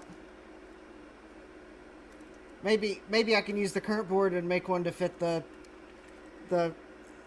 revision 5 or 6 or whatever it is layout.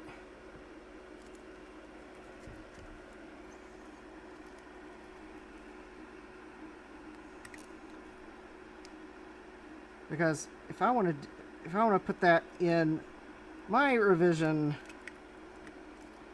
other people might want to as well.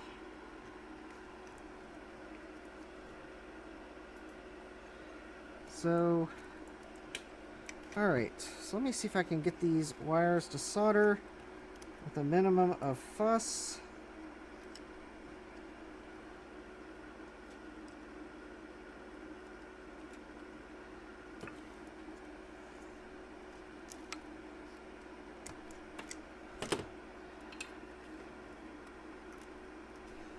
Alright.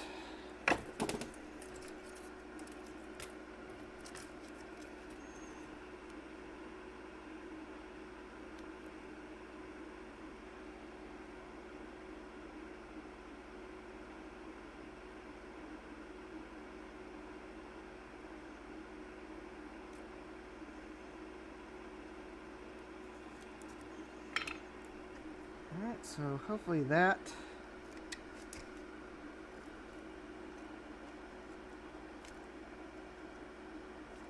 Alright, that I believe is secure. Even though I wasn't able to push it very far down there. And see, this wire goes here.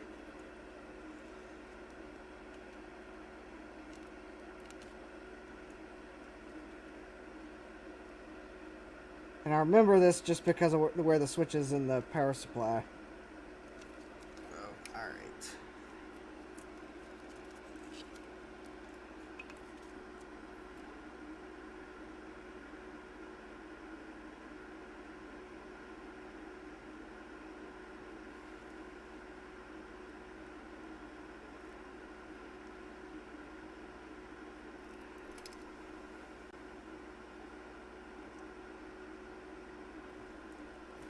Alright, so I think that is also soldered.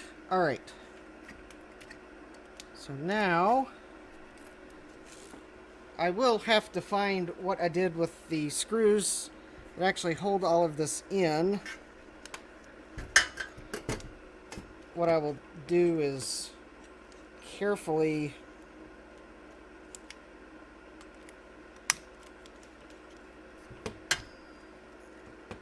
maneuver things. In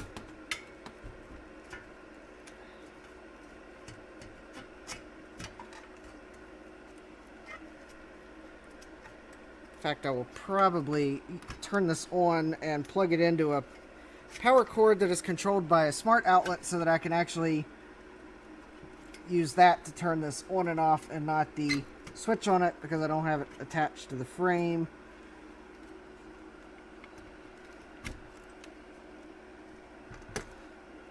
Just as an added measure of safety. And I actually, okay, and in fact, it actually kind of looks like the switch is in the on position. Alright, I'll kind of push the switch through there to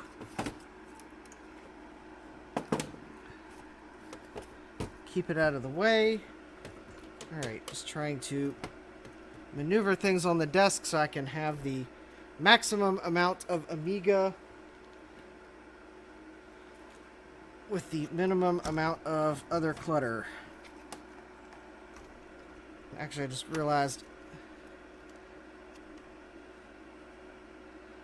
I'm actually going to... I think I'll try to power this up first without the writable control store plugged in.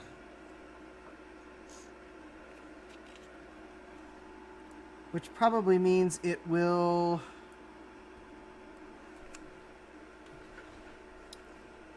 be unhappy, but it will hopefully give me some indication that it's alive on the screen. Amiga. Now I just need to figure out what I need to plug it into video.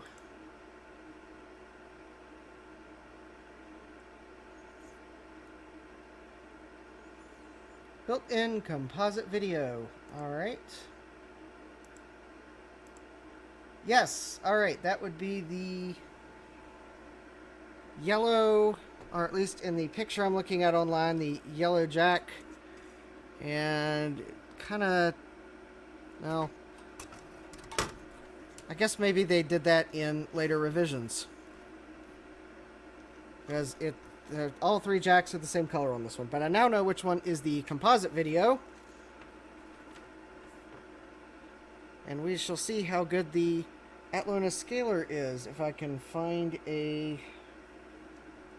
where I put the video cable.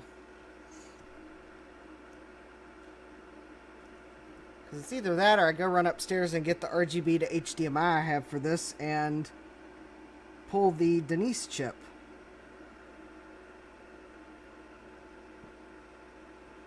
And use that, and then I can just plug in HDMI.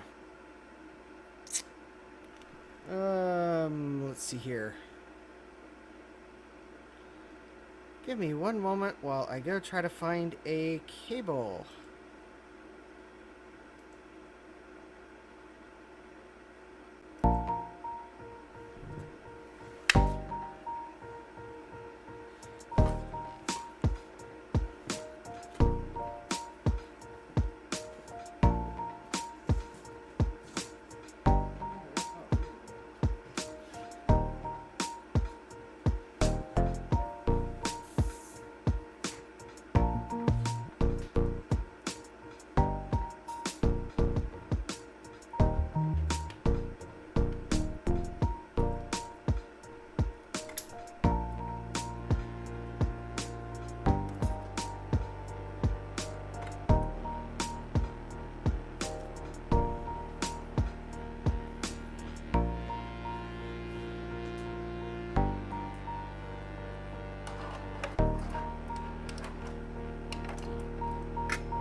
Alright, I have a cable, and let's see here. And let's do that. So I've got a composite cable plugged in. I have the power plug plugged in. Well, actually, I think I want the bench cam bigger in case something decides to go pop. I am backing up slightly.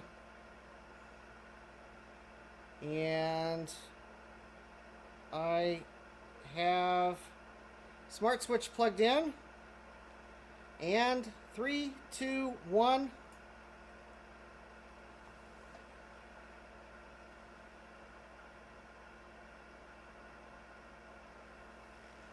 That did nothing. Alright, the power switch might be in the wrong position.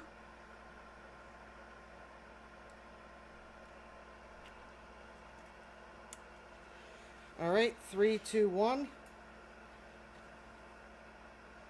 That did nothing.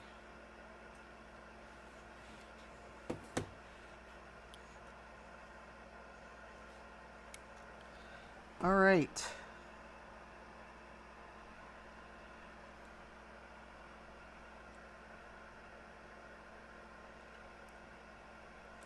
I guess a check of voltages is probably in order. Let me turn my Fluke 45 on, make sure it is in AC mode, grab my multimeter leads, and first I'm going to check AC voltage. So I might have I may have to resolder those connections. So let me turn it back on. Make sure that I have, let me see, I think AC power should be here. And let me see, do I see a ground that I can get to easily? There. No. Hold on. Let me see.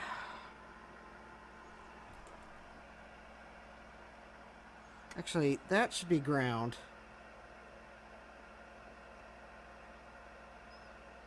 Nope, there's no voltage there.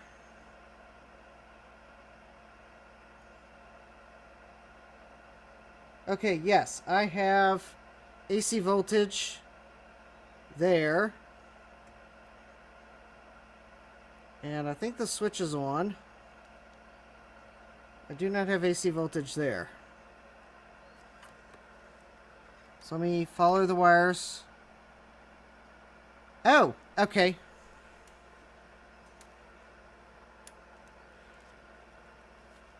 Okay, I think actually that's on. So I should now have AC voltage on this other pin here. Oh, there we go. Ah, the fan's spinning.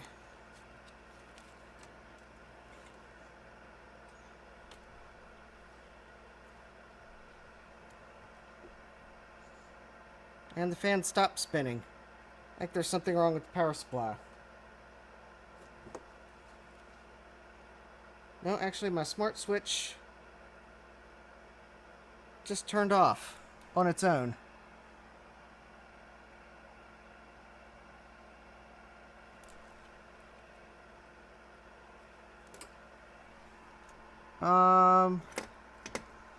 Alright, let me unplug the AC cable for extra safety. And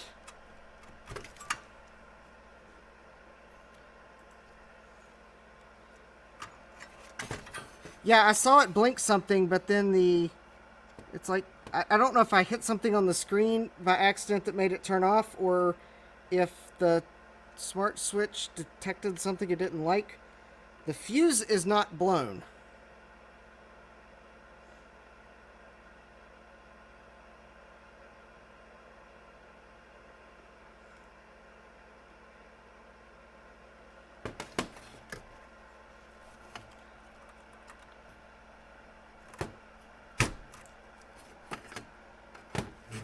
Okay. So maybe I'll try it one more time. Okay.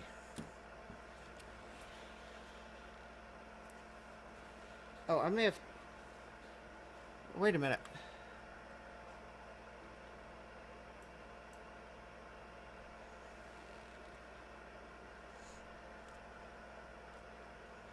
Well, I thought I saw something on the screen.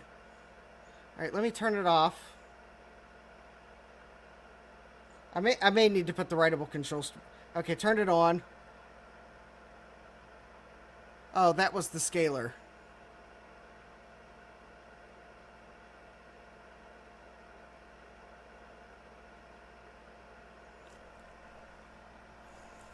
Alright, well, let me check voltages.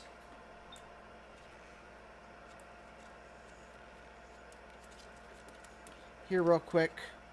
I don't know what should be what, but I'll try these capacitors here because I think they're on voltage rail. So that's 5 volts. Okay, I think that makes sense. This one's 12 volts. And I'm expecting this one is probably like maybe negative.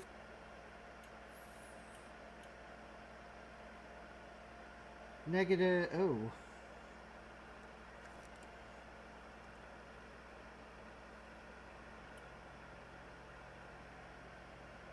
So that's 5.2 volts across that capacitor. 12.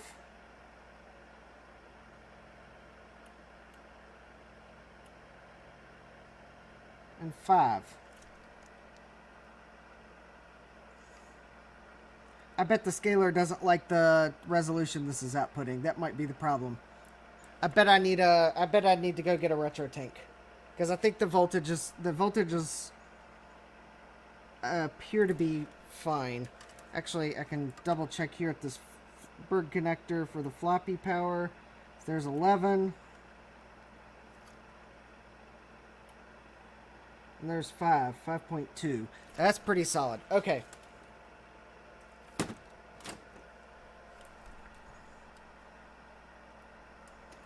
So the floppy looks good. The power looks good. I think that's fine. The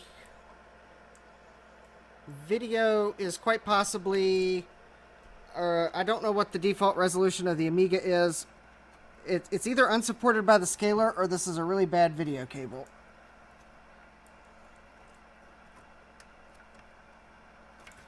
Or quite possibly both. I think actually I'm going to go get another video cable and a...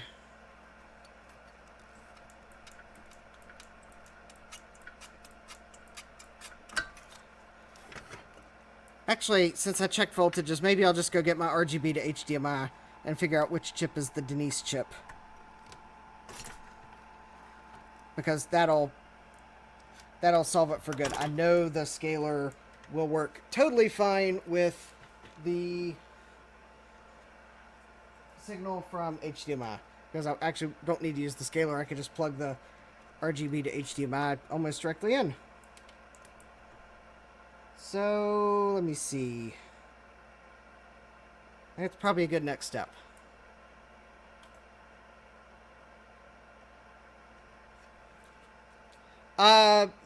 Yeah, I know there is, but I don't have it. And I want to test it now.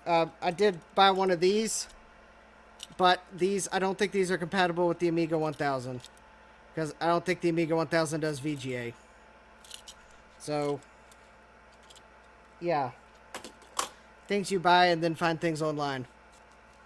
But the thing is, I have the RGB to HDMI, and it supports the Amiga nicely. I don't know right. I don't remember right offhand which the Denise chip is. Actually, I don't. Well, actually, it requires clipping, and I'd have to go get the instructions. It's also. Let me see, the video, 320 by 200. 320 by 400 NTSC.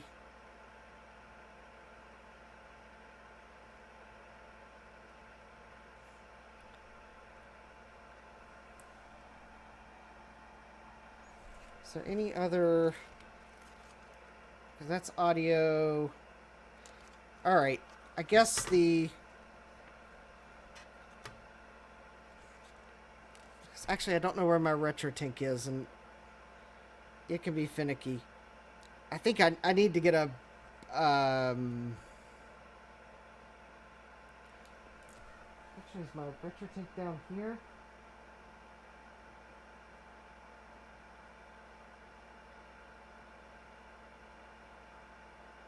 I can visualize which plastic container it is. Yeah, keep pushing buttons.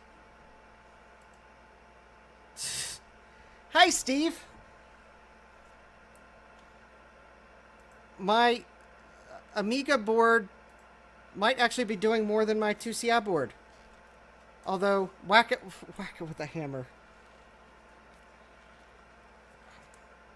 Well, actually, I guess one thing I can do, and I probably should do, because I don't think I should expect this Amiga to work at all without the writable control store module plugged in, is I guess I can line it up with the all 20,000 million billion pins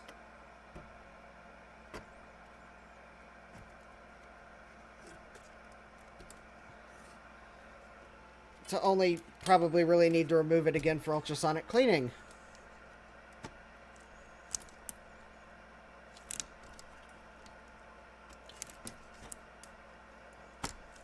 And I don't know how many pins it is, but it's a lot, and it's...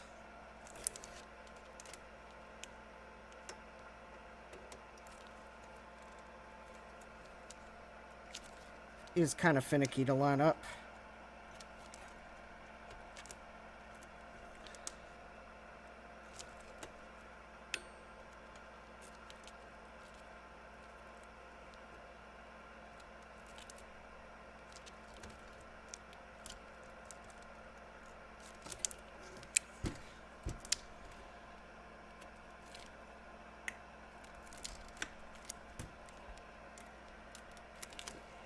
And I'll actually try it before I go grab something with this board inserted, because quite honestly, it may not even do a single thing without that board plugged in.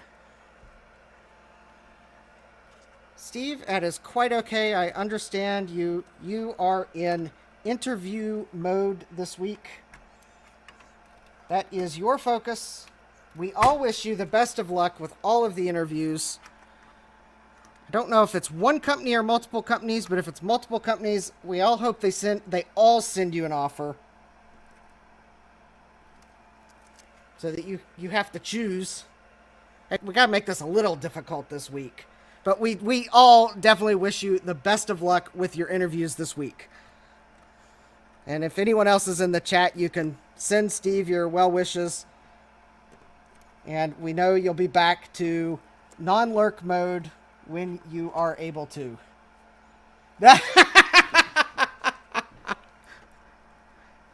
Okay, if you say that and they recognize me, then okay, that's gonna be amazing, because there's what, 7-8 billion people in the world, and I have 118 subscribers. Yeah. Yeah, there we go. Yeah, that 2CI is going to get it if it doesn't cooperate with the program. Oh, I do have a lead on some parts.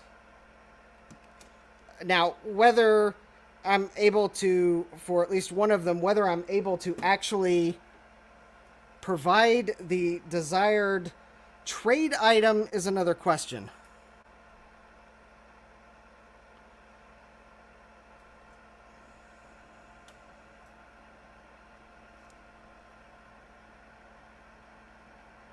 Well, it looks like it's scaling something. Wait a minute. That could be good. A white screen? Does that mean it's about to draw the Kickstart logo?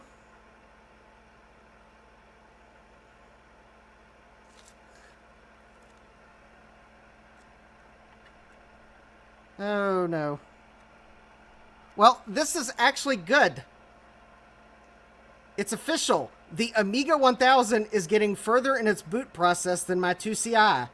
Because I have video!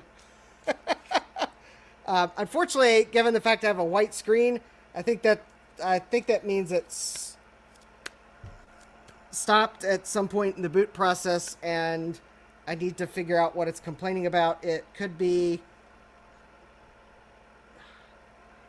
something as simple as the fact that I don't have a floppy drive plugged in. It might be smart enough to check for that.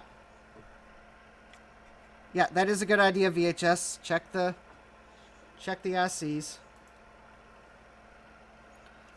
I'm going to kind of feel to make sure I don't have a toasty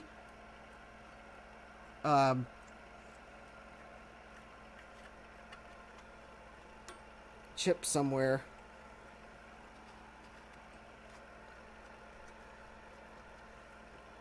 It's yes, the Amiga has advanced graphics. So much so that, yes, that is a very detailed image of snowmen fighting in a heavy blizzard. Yes, I would agree, Steve. It is time to reseat all the things. All right. Ooh. That one actually might have not been seated all the way.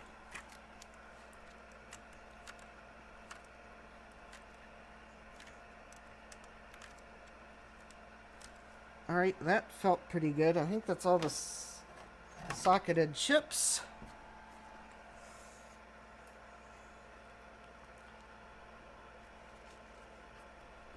All right, there's the gray screen.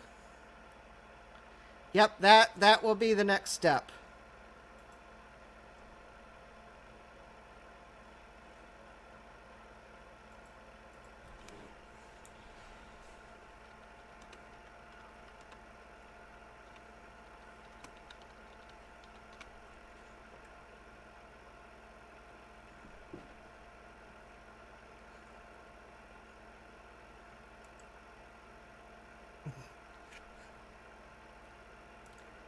Here we go. I just found a web page. I give it 30 seconds.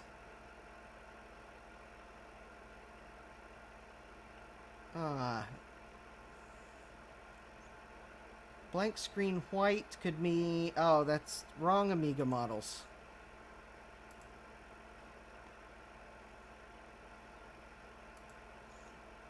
Chili con queso. That sounds really good.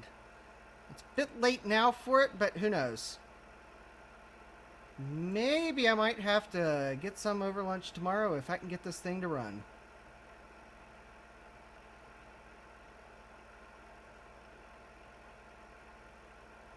Alright, so screen color interpretations.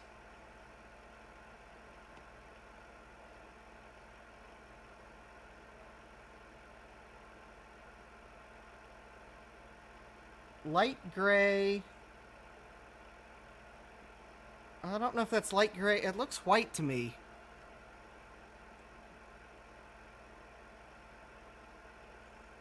Light gray is a problem with the CIA.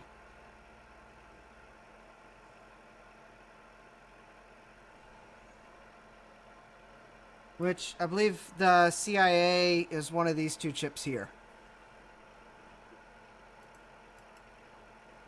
I know, we need to tell those snowmen to start fighting. Or if this is white, it means the initialization test has passed. Which could mean it's just angry that I don't have a floppy drive connected.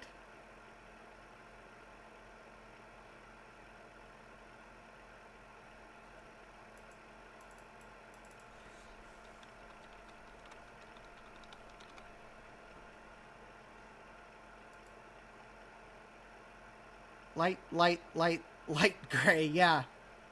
That is, unfortunately, not having ever used an Amiga, I cannot disambiguate that color between light gray and white. Try connecting to a floppy drive. Yes, I will have to go get the floppy drive, although it is so grossly dirty, I really don't expect it to work. However, it probably will work enough to plug it in and see if that gets a kickstart prompt. So,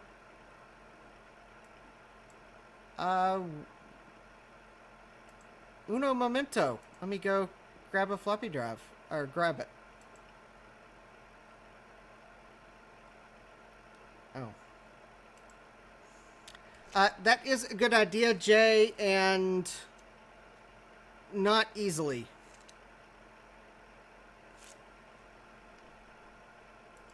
But honestly, considering it's a solid color,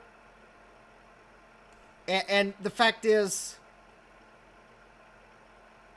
it is a good idea, Jay. But actually, if you, I'm gonna restart it here. But it actually does go through what I think is the proper sequence. So that, I believe, is the dark gray screen that we see. And then it goes to that color. Another scaler might help determine if that is white or gray.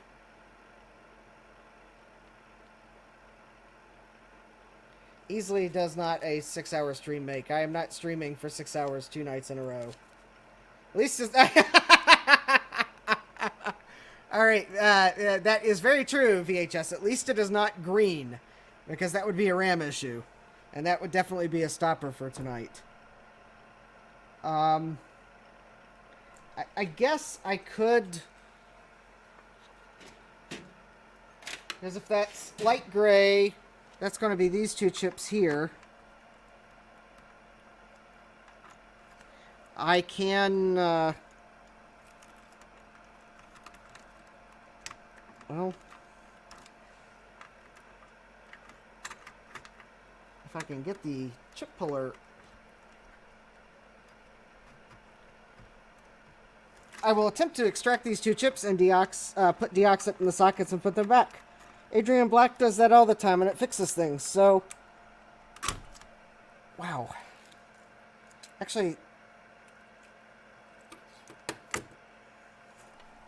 I'm not an expert on all the symptoms of oxidized sockets when pulling chips out, but that actually kind of felt... Ah, you know, that's actually not a bad idea. All right, take out a chip and see if it does something good. Okay, well, I have extracted a chip. Let's see if it does something different. All right, that is... There's the gray screen, or dark gray, or whatever color it is. And...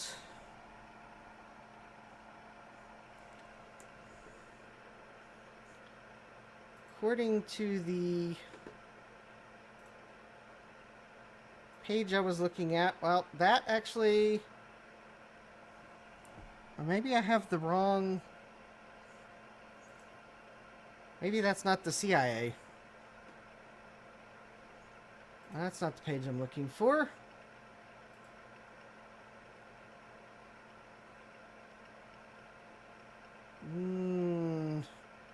That's not the page I'm looking for.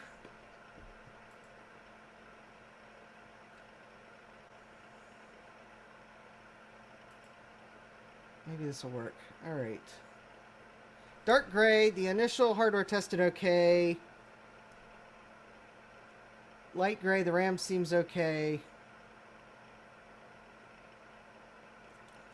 Yeah, let me, it doesn't seem to be happy with this chip pulled.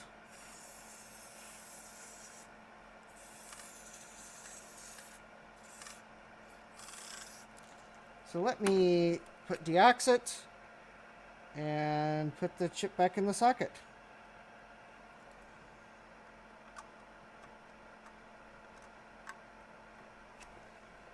Carefully lining up the pins, making sure I got them all lined up, and then carefully pushing. There we go. All right, let's see what it does now. So deoxit in that. So that is a 85 20R2 chip. There's two of them.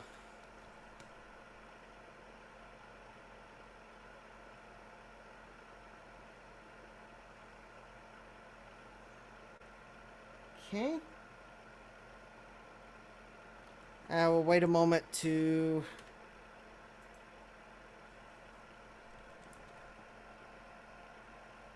see if that does anything. I'm just going to kind of...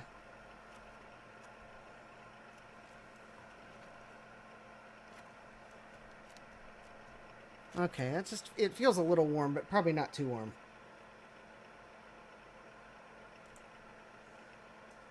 Okay, so that... I don't think that's doing anything. Let me pull this chip out, which is ever so conveniently located. Alright, so that chip's out. Jay's probably watching this and now knows exactly why the 2CI board had so much deoxide on it, is because I think I am quite literally following the instruction that says apply liberally. Alright, but let's see what it does with that one removed.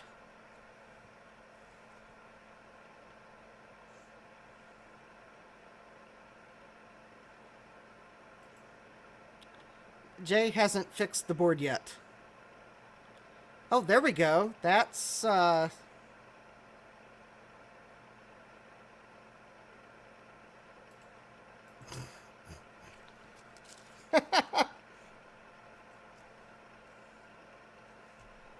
Alright, so, I don't know, is it chip U6N...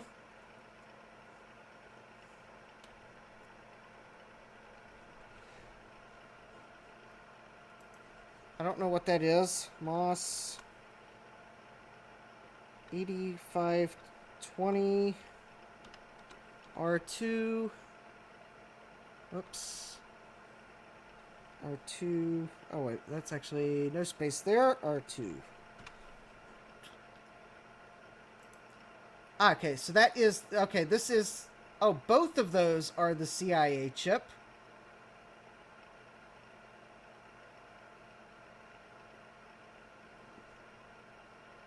I found a website that sells them, and they don't have any stock. But this is the CIA chip. So I'm actually kind of wondering if that is the... So if it stops at light gray, it could mean CIA error or ROM corruption.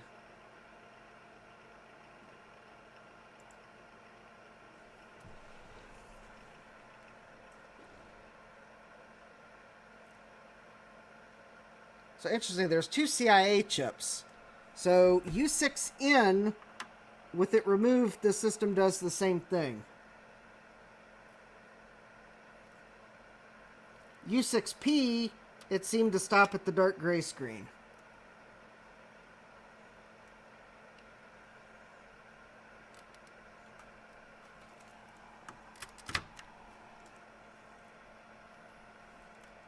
Although this does say, though, this page I'm looking at does seem to indicate that the problem could be ROM corruption, so I'm going to pull these two ROM chips. Actually, here we go. I know it's definitely not going to do much with the ROM chip pulled, but let's see if the color looks different. Because ROM corruption is a different shade of gray, potentially.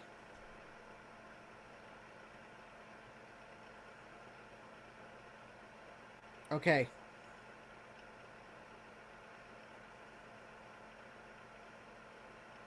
Yeah, that's, okay. Well, actually, no. It also, a black screen, which that definitely was a black screen, also could mean a ROM issue. But, I could definitely see that no ROM could definitely present a different error code than a ROM that is not making good contact or is otherwise maybe has corruption. So I'll put it back in after some deoxit. Let me make sure I get it in squarely.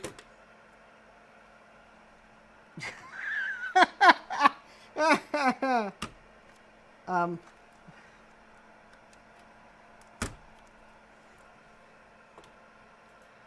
yeah, I will agree with that. Different shades of gray on the startup colors was not the best design choice. Although, given the fact that it looks like there's error colors for all the other colors, I think they ran out of colors. But where's their creativity? They could have used stripes. There's an error with black and white stripes on the list. Why couldn't they have done like red and blue stripes?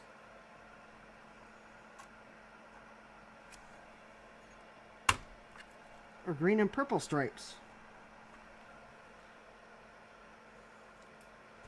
Alright, so...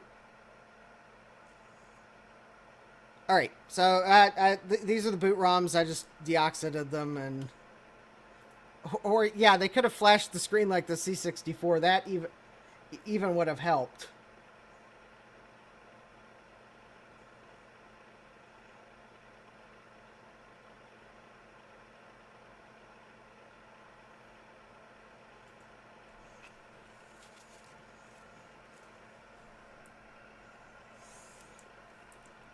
Or done what the Mac did and give you a error chime.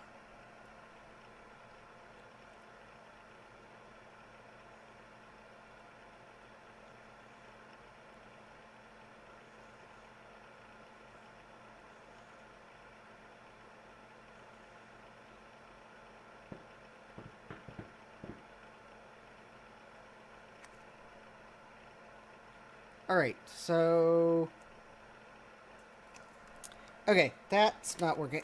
So, while I believe these other 3 chips are... Oh, too big for my chip puller. That's disappointing. And in order to use my chip lifter, I would have to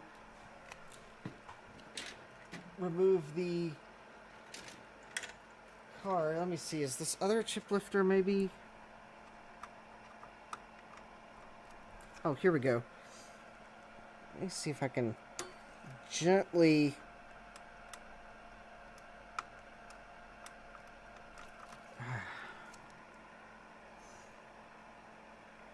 Because these might be oxidized too.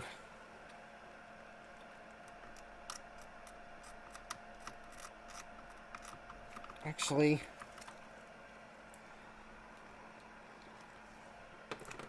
there are gold pins on this chip, so I'm going to switch to deoxit gold. Even though I believe the socket's not gold. The chip appears to have gold leads.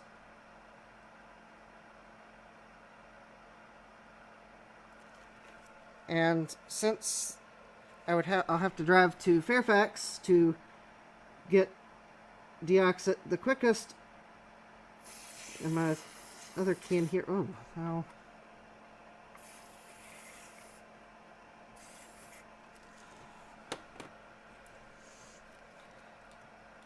Yeah.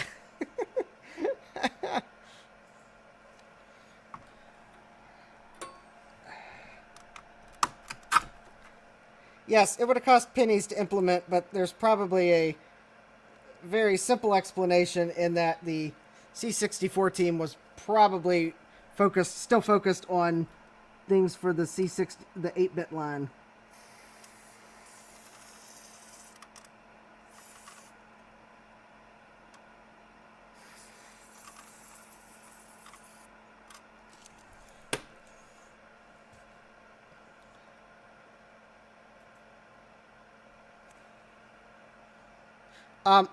Okay, this board did go through the ultrasonic cleaner. However, it was only long enough to clean it up to the point where I felt like I could solder on it. It was not long enough to be a comprehensive clean. Because the one thing about that Elmatech A1 is it does like to... It is more harsh to etching things off things. So I decided that I wanted to do minimal cleaning, then recap it, and then do a full cleaning. but because I kind of wanted to see what condition it's in, I'm going to end up wasting probably a total of half a can of deoxit.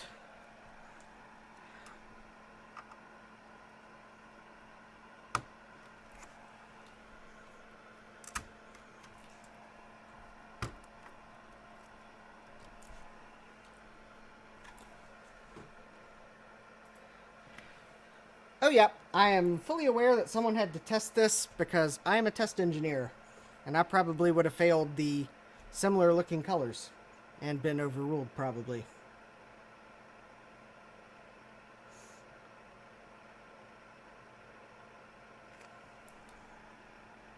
I'm not sure which of the 3 chips that was, but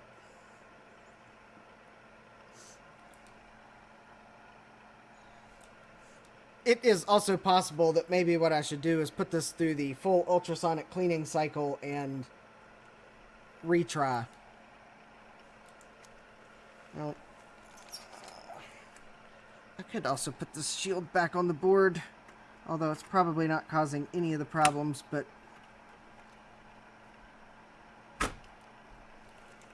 I didn't want to send it through the ultrasonic cleaner since it detached, although it probably wouldn't hurt. Okay, so that didn't look like it did anything. But yeah, well, the other thing with pulling these chips and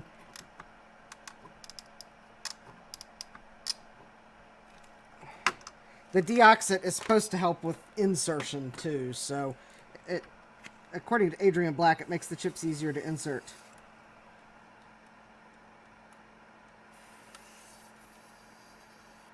And removing them and reinserting them does make sure that they're seated.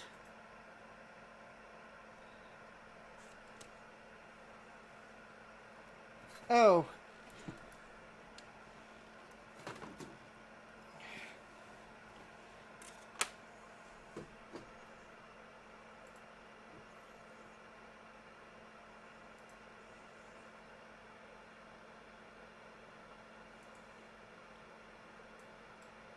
You mean this?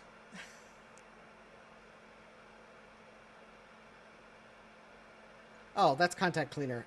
CRC electronic cleaner. Oh, okay, this isn't probably quite the same thing, because this came from Lowe's.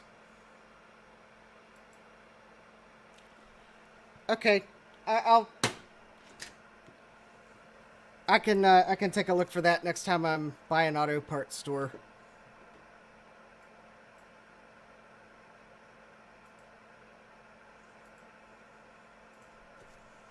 Oh, was that the same stuff?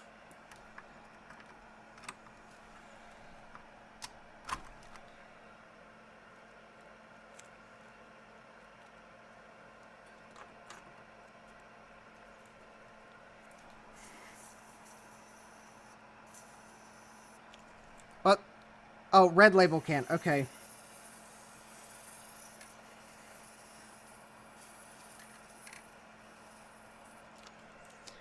Yeah, okay, yeah, it might be different, because this stuff is actually flammable. The can I have, it's flammable, so you have to make sure it's dry before you power on. Although maybe that's really only important for high voltage electronics, but yeah, I don't really expect these 3 chips to be the problem, because I think if any of them were the culprit, I think the screen would be a different color.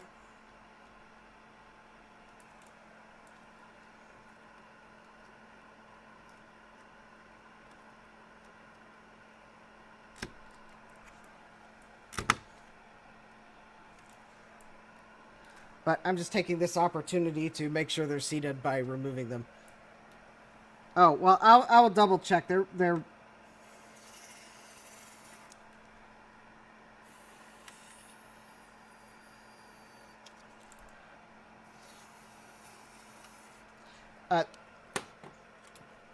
the red can stuff may be different than the blue can stuff.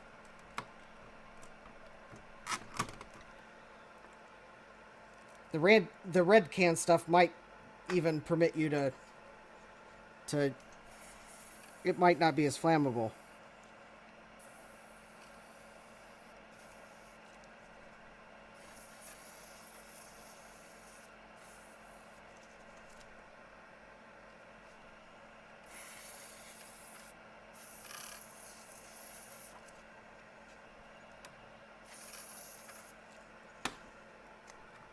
All right. Well, actually, the one good thing about this is one of these is the Denise chip, and if I go upstairs in a bit of desperation and grab the RGB to HDMI that goes between the Denise chip and the board, well, the chip will come out really easily. All right, so I really don't expect that's going to change the symptom, but it will at least make sure that those are good and seated.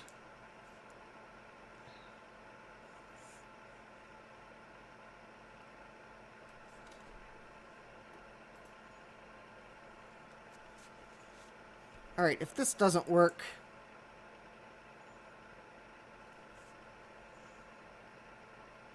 actually, let me go grab a few things and I'll be right back. I'll leave the Amiga on because I won't be gone long, just in case the kickstart screen is stubborn, although that would seem weird.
All right, so I went and grabbed a few things. So first thing I grabbed was the Amiga floppy drive. It is no doubt dirty. Quite honestly, probably needs to be completely disassembled and thoroughly cleaned and lubricated and everything, but maybe the Amiga is Smart enough to realize there's no floppy drive installed.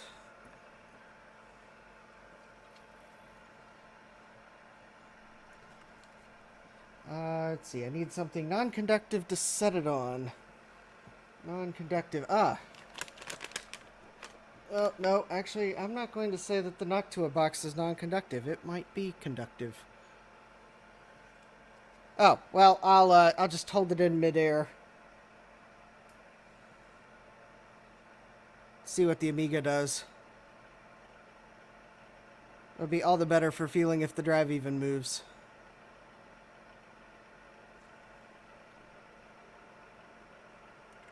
Oh. Hey! That was it! It wanted a floppy drive.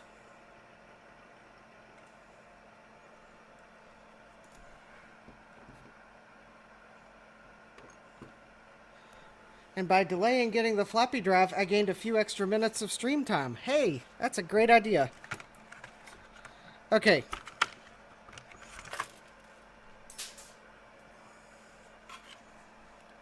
Alright, so it's off, so I don't mind setting that there temporarily.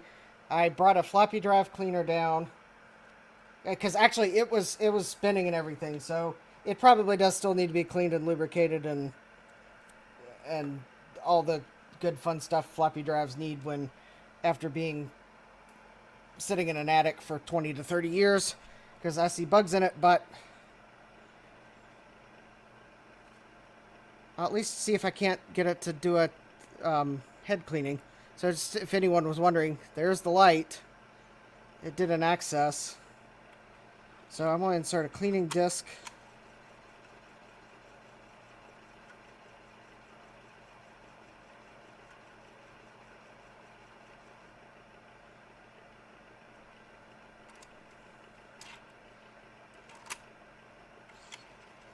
Yep, it definitely needs lubricated because the eject is I don't think it's ejecting as far as it should. Of course, then again, maybe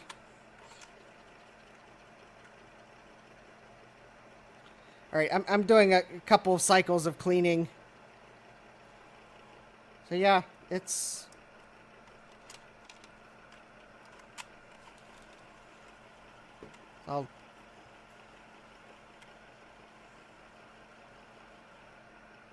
But yeah, if you do the eject, that's all the disc comes out. And I think it's supposed to come out farther than that. Okay, so I'm going to turn the Amiga off here momentarily so I can set the floppy drive down so that I can figure out if I have a kickstart disk that I am willing to potentially sacrifice.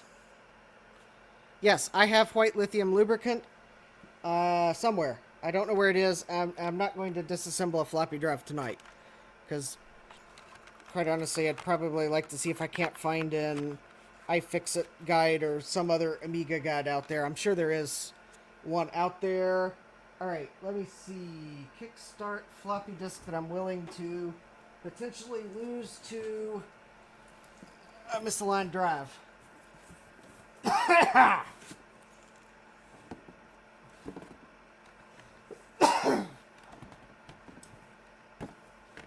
I just opened the...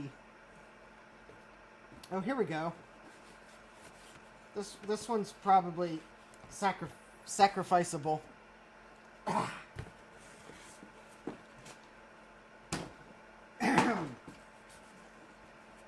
Alright. If I'm coughing tomorrow, it's because I got a nice big breath full of dust.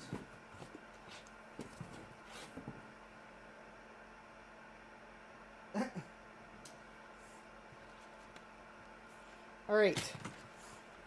Anyways, so I found in the box that also was probably sitting in the attic, these discs may be trash, but I have an original Amiga Kickstart 1.1 disc. Quite honestly, I think I can, if this disc would get ruined. Okay, well, okay, the disc looks fine. It's probably readable. But if I lose Kickstart 1.1, well, I mean, I could always rewrite it. 1.3 is probably really the version I'd want. So I'm not going to use my 1.3 disk, obviously. All right.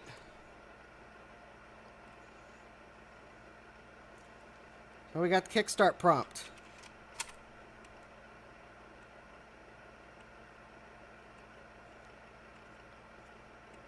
Well, for some reason, the LED on the floppy drive stopped working, but it is reading the disk.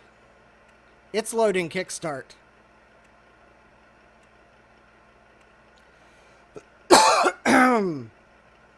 Oh yeah, it's definitely loading kickstart.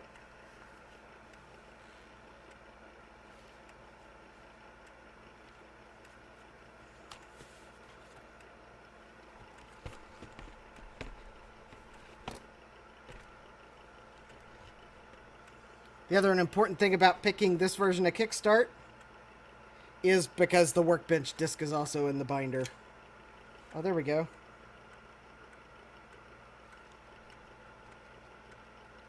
Oh, wait a minute. I think the disk might have not been inserted all the way. Now I think it's reading.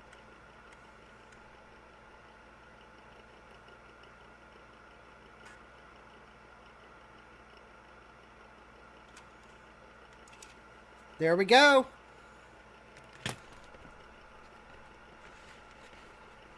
We have loaded Kickstart into the writable control store. Now we've booted to Kickstart.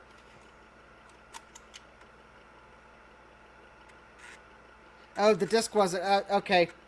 Apparently, I didn't get the disk inserted right the first time. Hey, Workbench! Woo!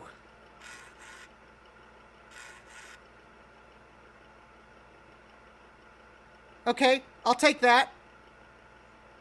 This Workbench disk could very well be trashed.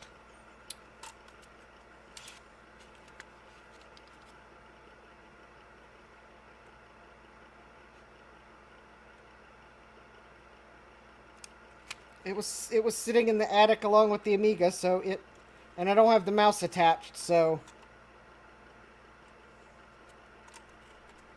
yeah, that was all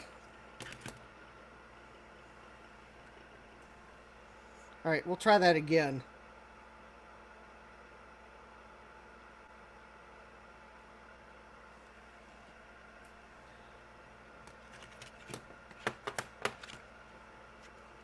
I really need to start putting it back. Yeah, the drive needs some TLC, that's for sure.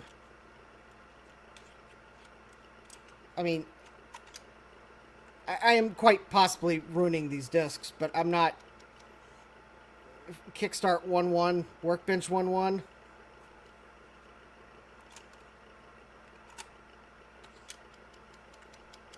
I'm not, like...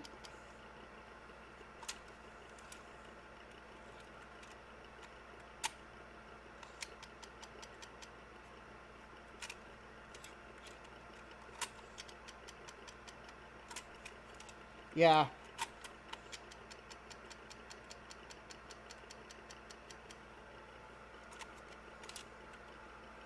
Yeah, I think the disc needs TLC badly.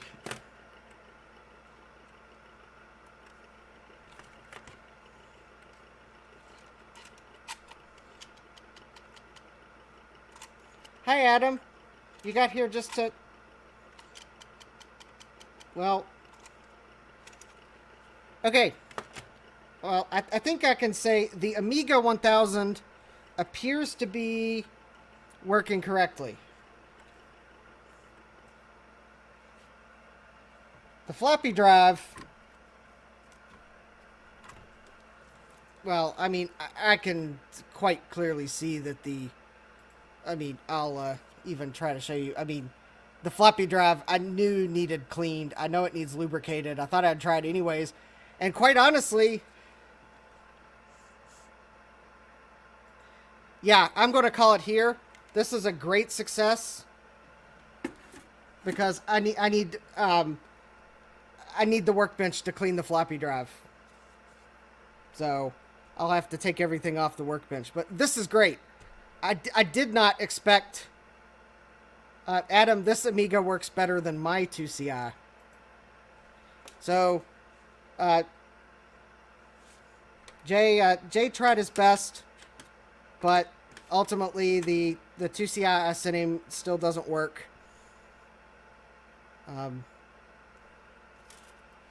So I'm trying to find a donor board. So because the next step on troubleshooting it's replacing the video chip. So but this Amiga, Jay is not done trying yet. And I'm going to try to find the donor board. Since it's my 2CI, I feel like I should at least try to find that. I mean, if you run across one, great, but I'll try to find the donor board or donor chips. I've got a couple leads. But this Amiga, I got video. I got to the Kickstart prompt. I actually got it to load Kickstart the first time, and it started loading Workbench. And then, unfortunately, the disk encountered a read error, and now I honestly suspect the Kickstart is on only a certain part of the disk in sequential tracks.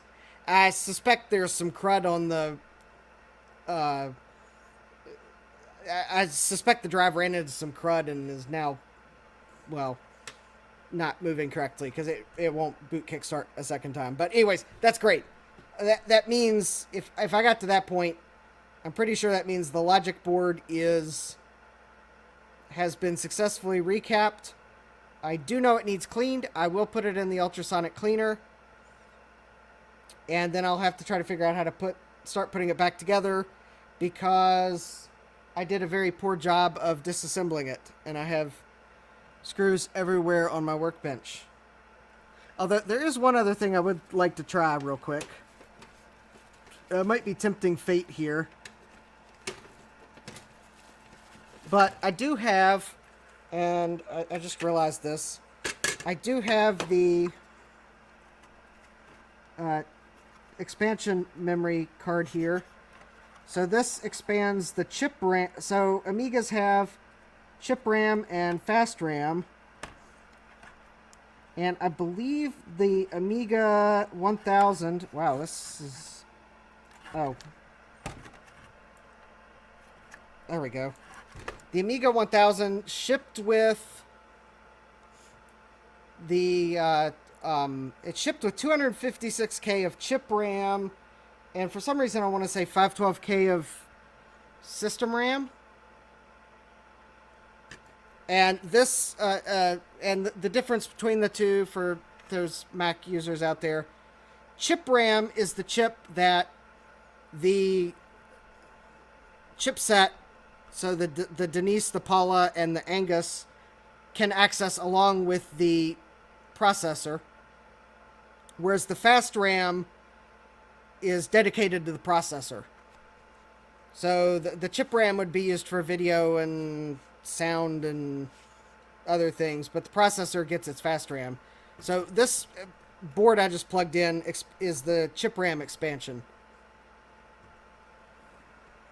Whereas the board I showed earlier, I think in the first attempt to stream, but I'm not going to install it tonight. I'm not ready to tackle it yet.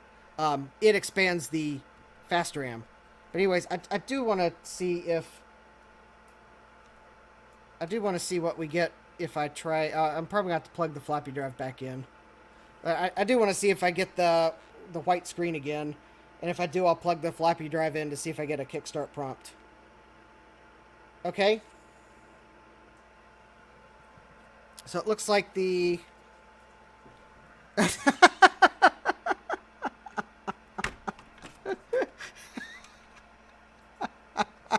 Oh, so not enough resistors for... actually, Adam,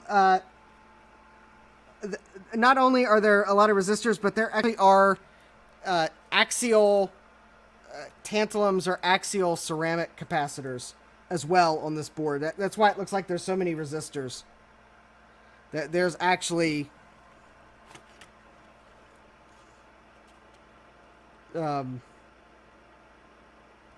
I don't know why I'm going to be foolish enough to try this again.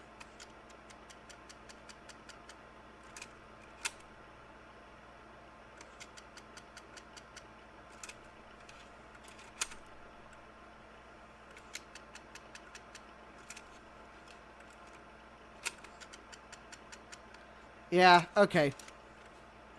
So, yeah, I suspect the floppy drive needs serviced. In fact, I'm pretty sure it does. So, I guess it's good I got it to boot the first time. So, yeah, that is... So, it looks like my chip RAM expansion's fine. There were no electrolytics on it, which is why I didn't reveal it until just now. It's... I will put it through the ultrasonic cleaner because it was in the attic along with everything else, and it's kind of grungy and it could use some cleaning. But it did not need recapped, so that's the chip RAM expansion. Just some tantalums and some resistors, and boy did Commodore really love their resistors. But yeah, it's got dust on it, so I'll put that through the ultrasonic cleaner too. In fact, all the boards I'm going to put through the ultrasonic cleaner. Anyways, so I guess next time I look at the Amiga, I think will probably be a floppy drive service stream, where I'll see if I can get the original floppy drive working. If not, I have a GoTech. So we may also look into setting up the GoTech for the Amiga as an alternative. Because I might actually go with the GoTech for the Amiga instead of the floppy drive. But also soon, we'll take a look at this board. I do need to recap it. I'm not going to try to do that tonight, even though it might look simple with just those two axial capacitors. But I want to make sure I have the Amiga fully working before I try to get this working. Because it's an unknown. At least though, it looks like it has Kyocera RAM and not MT RAM. Because if it was MT RAM, I'd be throwing it all out and replacing it all. But I do hope this works though. I mean, this is RAM. This is a standard logic chip. Unfortunately, these two are definitely... I mean, this might be a standard chip from Texas Instruments. I think I looked it up. It might actually be a standard chip. That's a PAL. So I sure hope it works. But yeah, next time I think I want to get the floppy drive working, because I would like to see it fully... I'd like to see it fully boot. I want to see that lovely blue workbench screen.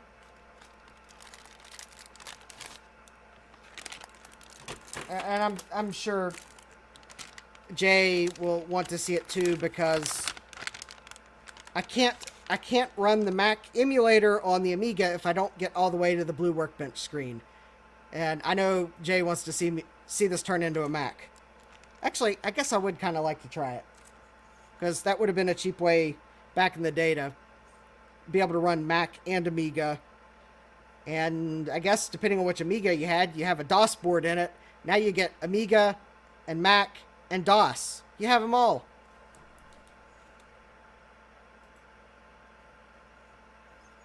Well, anyways, the other thing I'm going to do at some point, but not tonight because I don't know which is the Denise chip, although given the size of this board, I suspect that's Denise right there, because this is the board for the Amiga 1000. So I think by process of elimination, I think it goes there, but I want to double check. But I do have this nice Amiga 1000 RGB to HDMI. I found a Raspberry Pi in my assortment that is actually an older one because it doesn't even have the camera connector on it. So I figured that would be a great one to use in this Amiga, since there's not going to put a camera inside of it. I do like the bird in the corner. I have no idea what kind of bird that is. It kind of looks like the Orioles logo, because it looks like it's a bird with a bat in his hand. But then again, I don't think the Orioles logo looked like that. So, I don't know what that is. It looks cool, though. This is the... Yep. But this is great because this will then let me plug straight into HDMI, crystal clear video. It'll be almost be like the video that the Amiga deserves because it supposedly has such awesome, crazy video quality. So, anyways, that's actually coming up on the Amiga. I'm glad that I finally, after saying so many times that I was going to recap the Amiga, I'm going to finally do it. Projects kept taking longer and longer. I am glad that I was finally able to recap it, power it up, and see it get a good portion of the way into Workbench. So yeah, that big, if you thought that big card, RAM card, I guess I will tease for future live stream sometime. I have an expansion chassis for this Amiga, which allows it to use Zorro 2 cards, and in that expansion chassis was this. This is a 2 megabyte memory expansion card. And it luckily has Sanyo RAM, because I really would not want to replace that many MT RAM chips. That would just be, I don't know, I'd probably give up at that point. But I think this is actually the Commodore A2500 2 megabyte RAM card. So future stream, when I get to the expansion chassis, we'll get to this. We'll get to this card because, yeah, I know. Yeah, maybe I can get Joe to help me with that. He likes memory expansion cards, I've heard. Really loves them. And yes, this is the way to see if Joe's lurking. Because you know, if he's lurking and he hears his name, he'll pop up in the chat. It's like, put some, I don't know. I'm brain blocked on what he'd probably put in the chat. But yeah, that's really cool. And then, if that's not crazy enough, what did I do with the here we go. And then, because I gotta wait for the expansion chassis. Well, I do have a sidecar that's SCSI. I showed that in a previous stream. Unfortunately, the sidecar I have for the Amiga, well, it supports SCSI drives, so I'd be able to plug in a blue SCSI. It would be for storage. It won't boot from it. However, I have this for the this was also in the no, this wasn't in the expansion chassis. Or was it? Actually, this was. It looks clean because the expansion chassis somehow protected it. So this is a SCSI controller for the expansion chassis, and I believe this one supports booting. Oh. Alright, well, as late as Joe was up last night into early this morning, I'm glad he went to bed early. Anyways, so I've got this. I think this actually will support boot on Kickstart 1.3. I really do want to, when I get to the expansion chassis and get to this, and I do have a cap to replace that one, because this was up in that attic along with the Amiga. I want to try to get the blue SCSI to boot an Amiga 1000 on this. So that will be future stream. If it works, great. I'll make sure it gets put on the compatibility list. Although it'd be caveated by probably be this card or possibly the controller on it. And if it doesn't work, who knows? Maybe we can figure out why and get a blue SCSI fix in. So anyways, that is kind of a roadmap for the Amiga 1000. But for today, this is great progress. I will ultrasonically clean this board before the next stream. Oh. Yeah, okay, I can send it along to you. And yeah, it does look, at least on the surface, and maybe if you can find pictures of it, it does look like it would support IDE, and it kind of looks like there is even some indications on the silkscreen of what you would need to add to the card for IDE. And it looks like there is a Amiga 1000 only chip there, a resistor for probably for IDE. But yeah, it does look like it's some LS245s and an LS244 and an IDE connector. Although there can be, and it looks like there might be some resistors that are missing. But yeah, there might be pictures of this card out there with IDE on it. But yeah, that's Jelly Bean logic. And this card, I think, might actually be fairly popular. So anyway, yeah, I can actually, if you want to borrow this card, I can send it your way instead of the sidecar. Because it'll be a while before I get to the expansion chassis, probably. But yeah, I'd be more than glad to loan it to you to reverse engineer. I guess if you're curious, it's the AM5380 PC SCSI controller. It does have a PAL on it. Okay, I'll reach out to you by email. There is a PAL on it. Might be documented, might be reverse engineerable. But yeah, I can send this to you, and it would yeah, and I believe this would also work directly in an Amiga 2000, because I'm pretty sure this is a Zorro 2 card. Or, I guess, technically a Zorro card, because I was watching a video, it said something, I don't know that Amiga ever, Commodore ever called it Zorro 2. I think people did that to differentiate Amiga 1000 and 2000. Anyways, yeah, I can, I'll reach out to you. I'd be more than glad to loan you that card. In fact, yeah. That card you could probably have longer than the first one, because I'd probably get to being able to use the first one sooner than that one. So, yes. I will be more than glad to loan it to you, and reverse engineering it. And that might help other people with Amigas be able to have a SCSI. And then even getting to the point of seeing if the blue SCSI works on it. Because that would be super. Because then you'd have a low cost. Yes. Because if we could get a blue SCSI to work on a SCSI controller for the Amiga, then yeah, you've got a cheaper alternative. You can build it yourself. It's open source. There's a community behind it. That would be great. So yeah, I'm more than glad to loan it out to you. So yeah, I'll send you an email. It'll probably be tomorrow, but I'll send you an email. Anyways, so that wraps up really where I wanted to get. In fact, I honestly, I think I got further than I thought I would get, but this is exactly where I was hoping to be able to stop, and that was to see that the Amiga 1000 works. I am relieved because these MOSTEC chips can be somewhat unreliable, but maybe the Amiga ones were made better than some of the others. But this is great. I am looking forward to having some fun with this machine.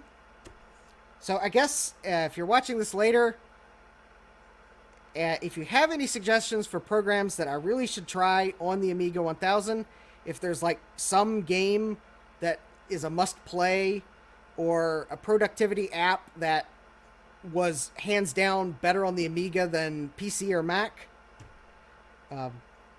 not counting the Mac emulator, I do plan on trying that. So you don't have to suggest that. I'm gonna try that at some point. But yeah, if there's like some must play, in fact, I think I'm going to I think I am going to try to play F16 Simulator or something like that. It's Jay Miner's favorite game on the platform. I think I have to, since he was the father of the Amiga. I think that one's a given. I got to try that one. But yeah, let me know in the comments. And I guess one last time, go ahead and plug that I do have a Ko-Fi. So if you'd like to chip a little bit my way to help with the expenses of getting this Amiga up and running, or just to help me get some other tools, I need some soldering tips and whatnot, I do have a Ko-Fi. URL's on the screen. It's also in the link. But if you can't, that's also great. I'm just glad you joined me for these live streams. Glad we get to have some fun in the chat, interact. So if that's all you can do, that's also great. I do hope you will come back because the interaction is also great. The camaraderie, the help, and hopefully this might even help someone else get their Amiga 1000 back up and running. So be sure to smash that like button. If you're not already subscribed, what are you waiting for? You'll want to see the next Amiga 1000 video, I'm sure of it. So do make sure you subscribe. Ring that bell so that YouTube will actually, hopefully, tell you that I'm streaming. And with that, I wish everyone a great rest of their day. And I hope to see you next time. Take care.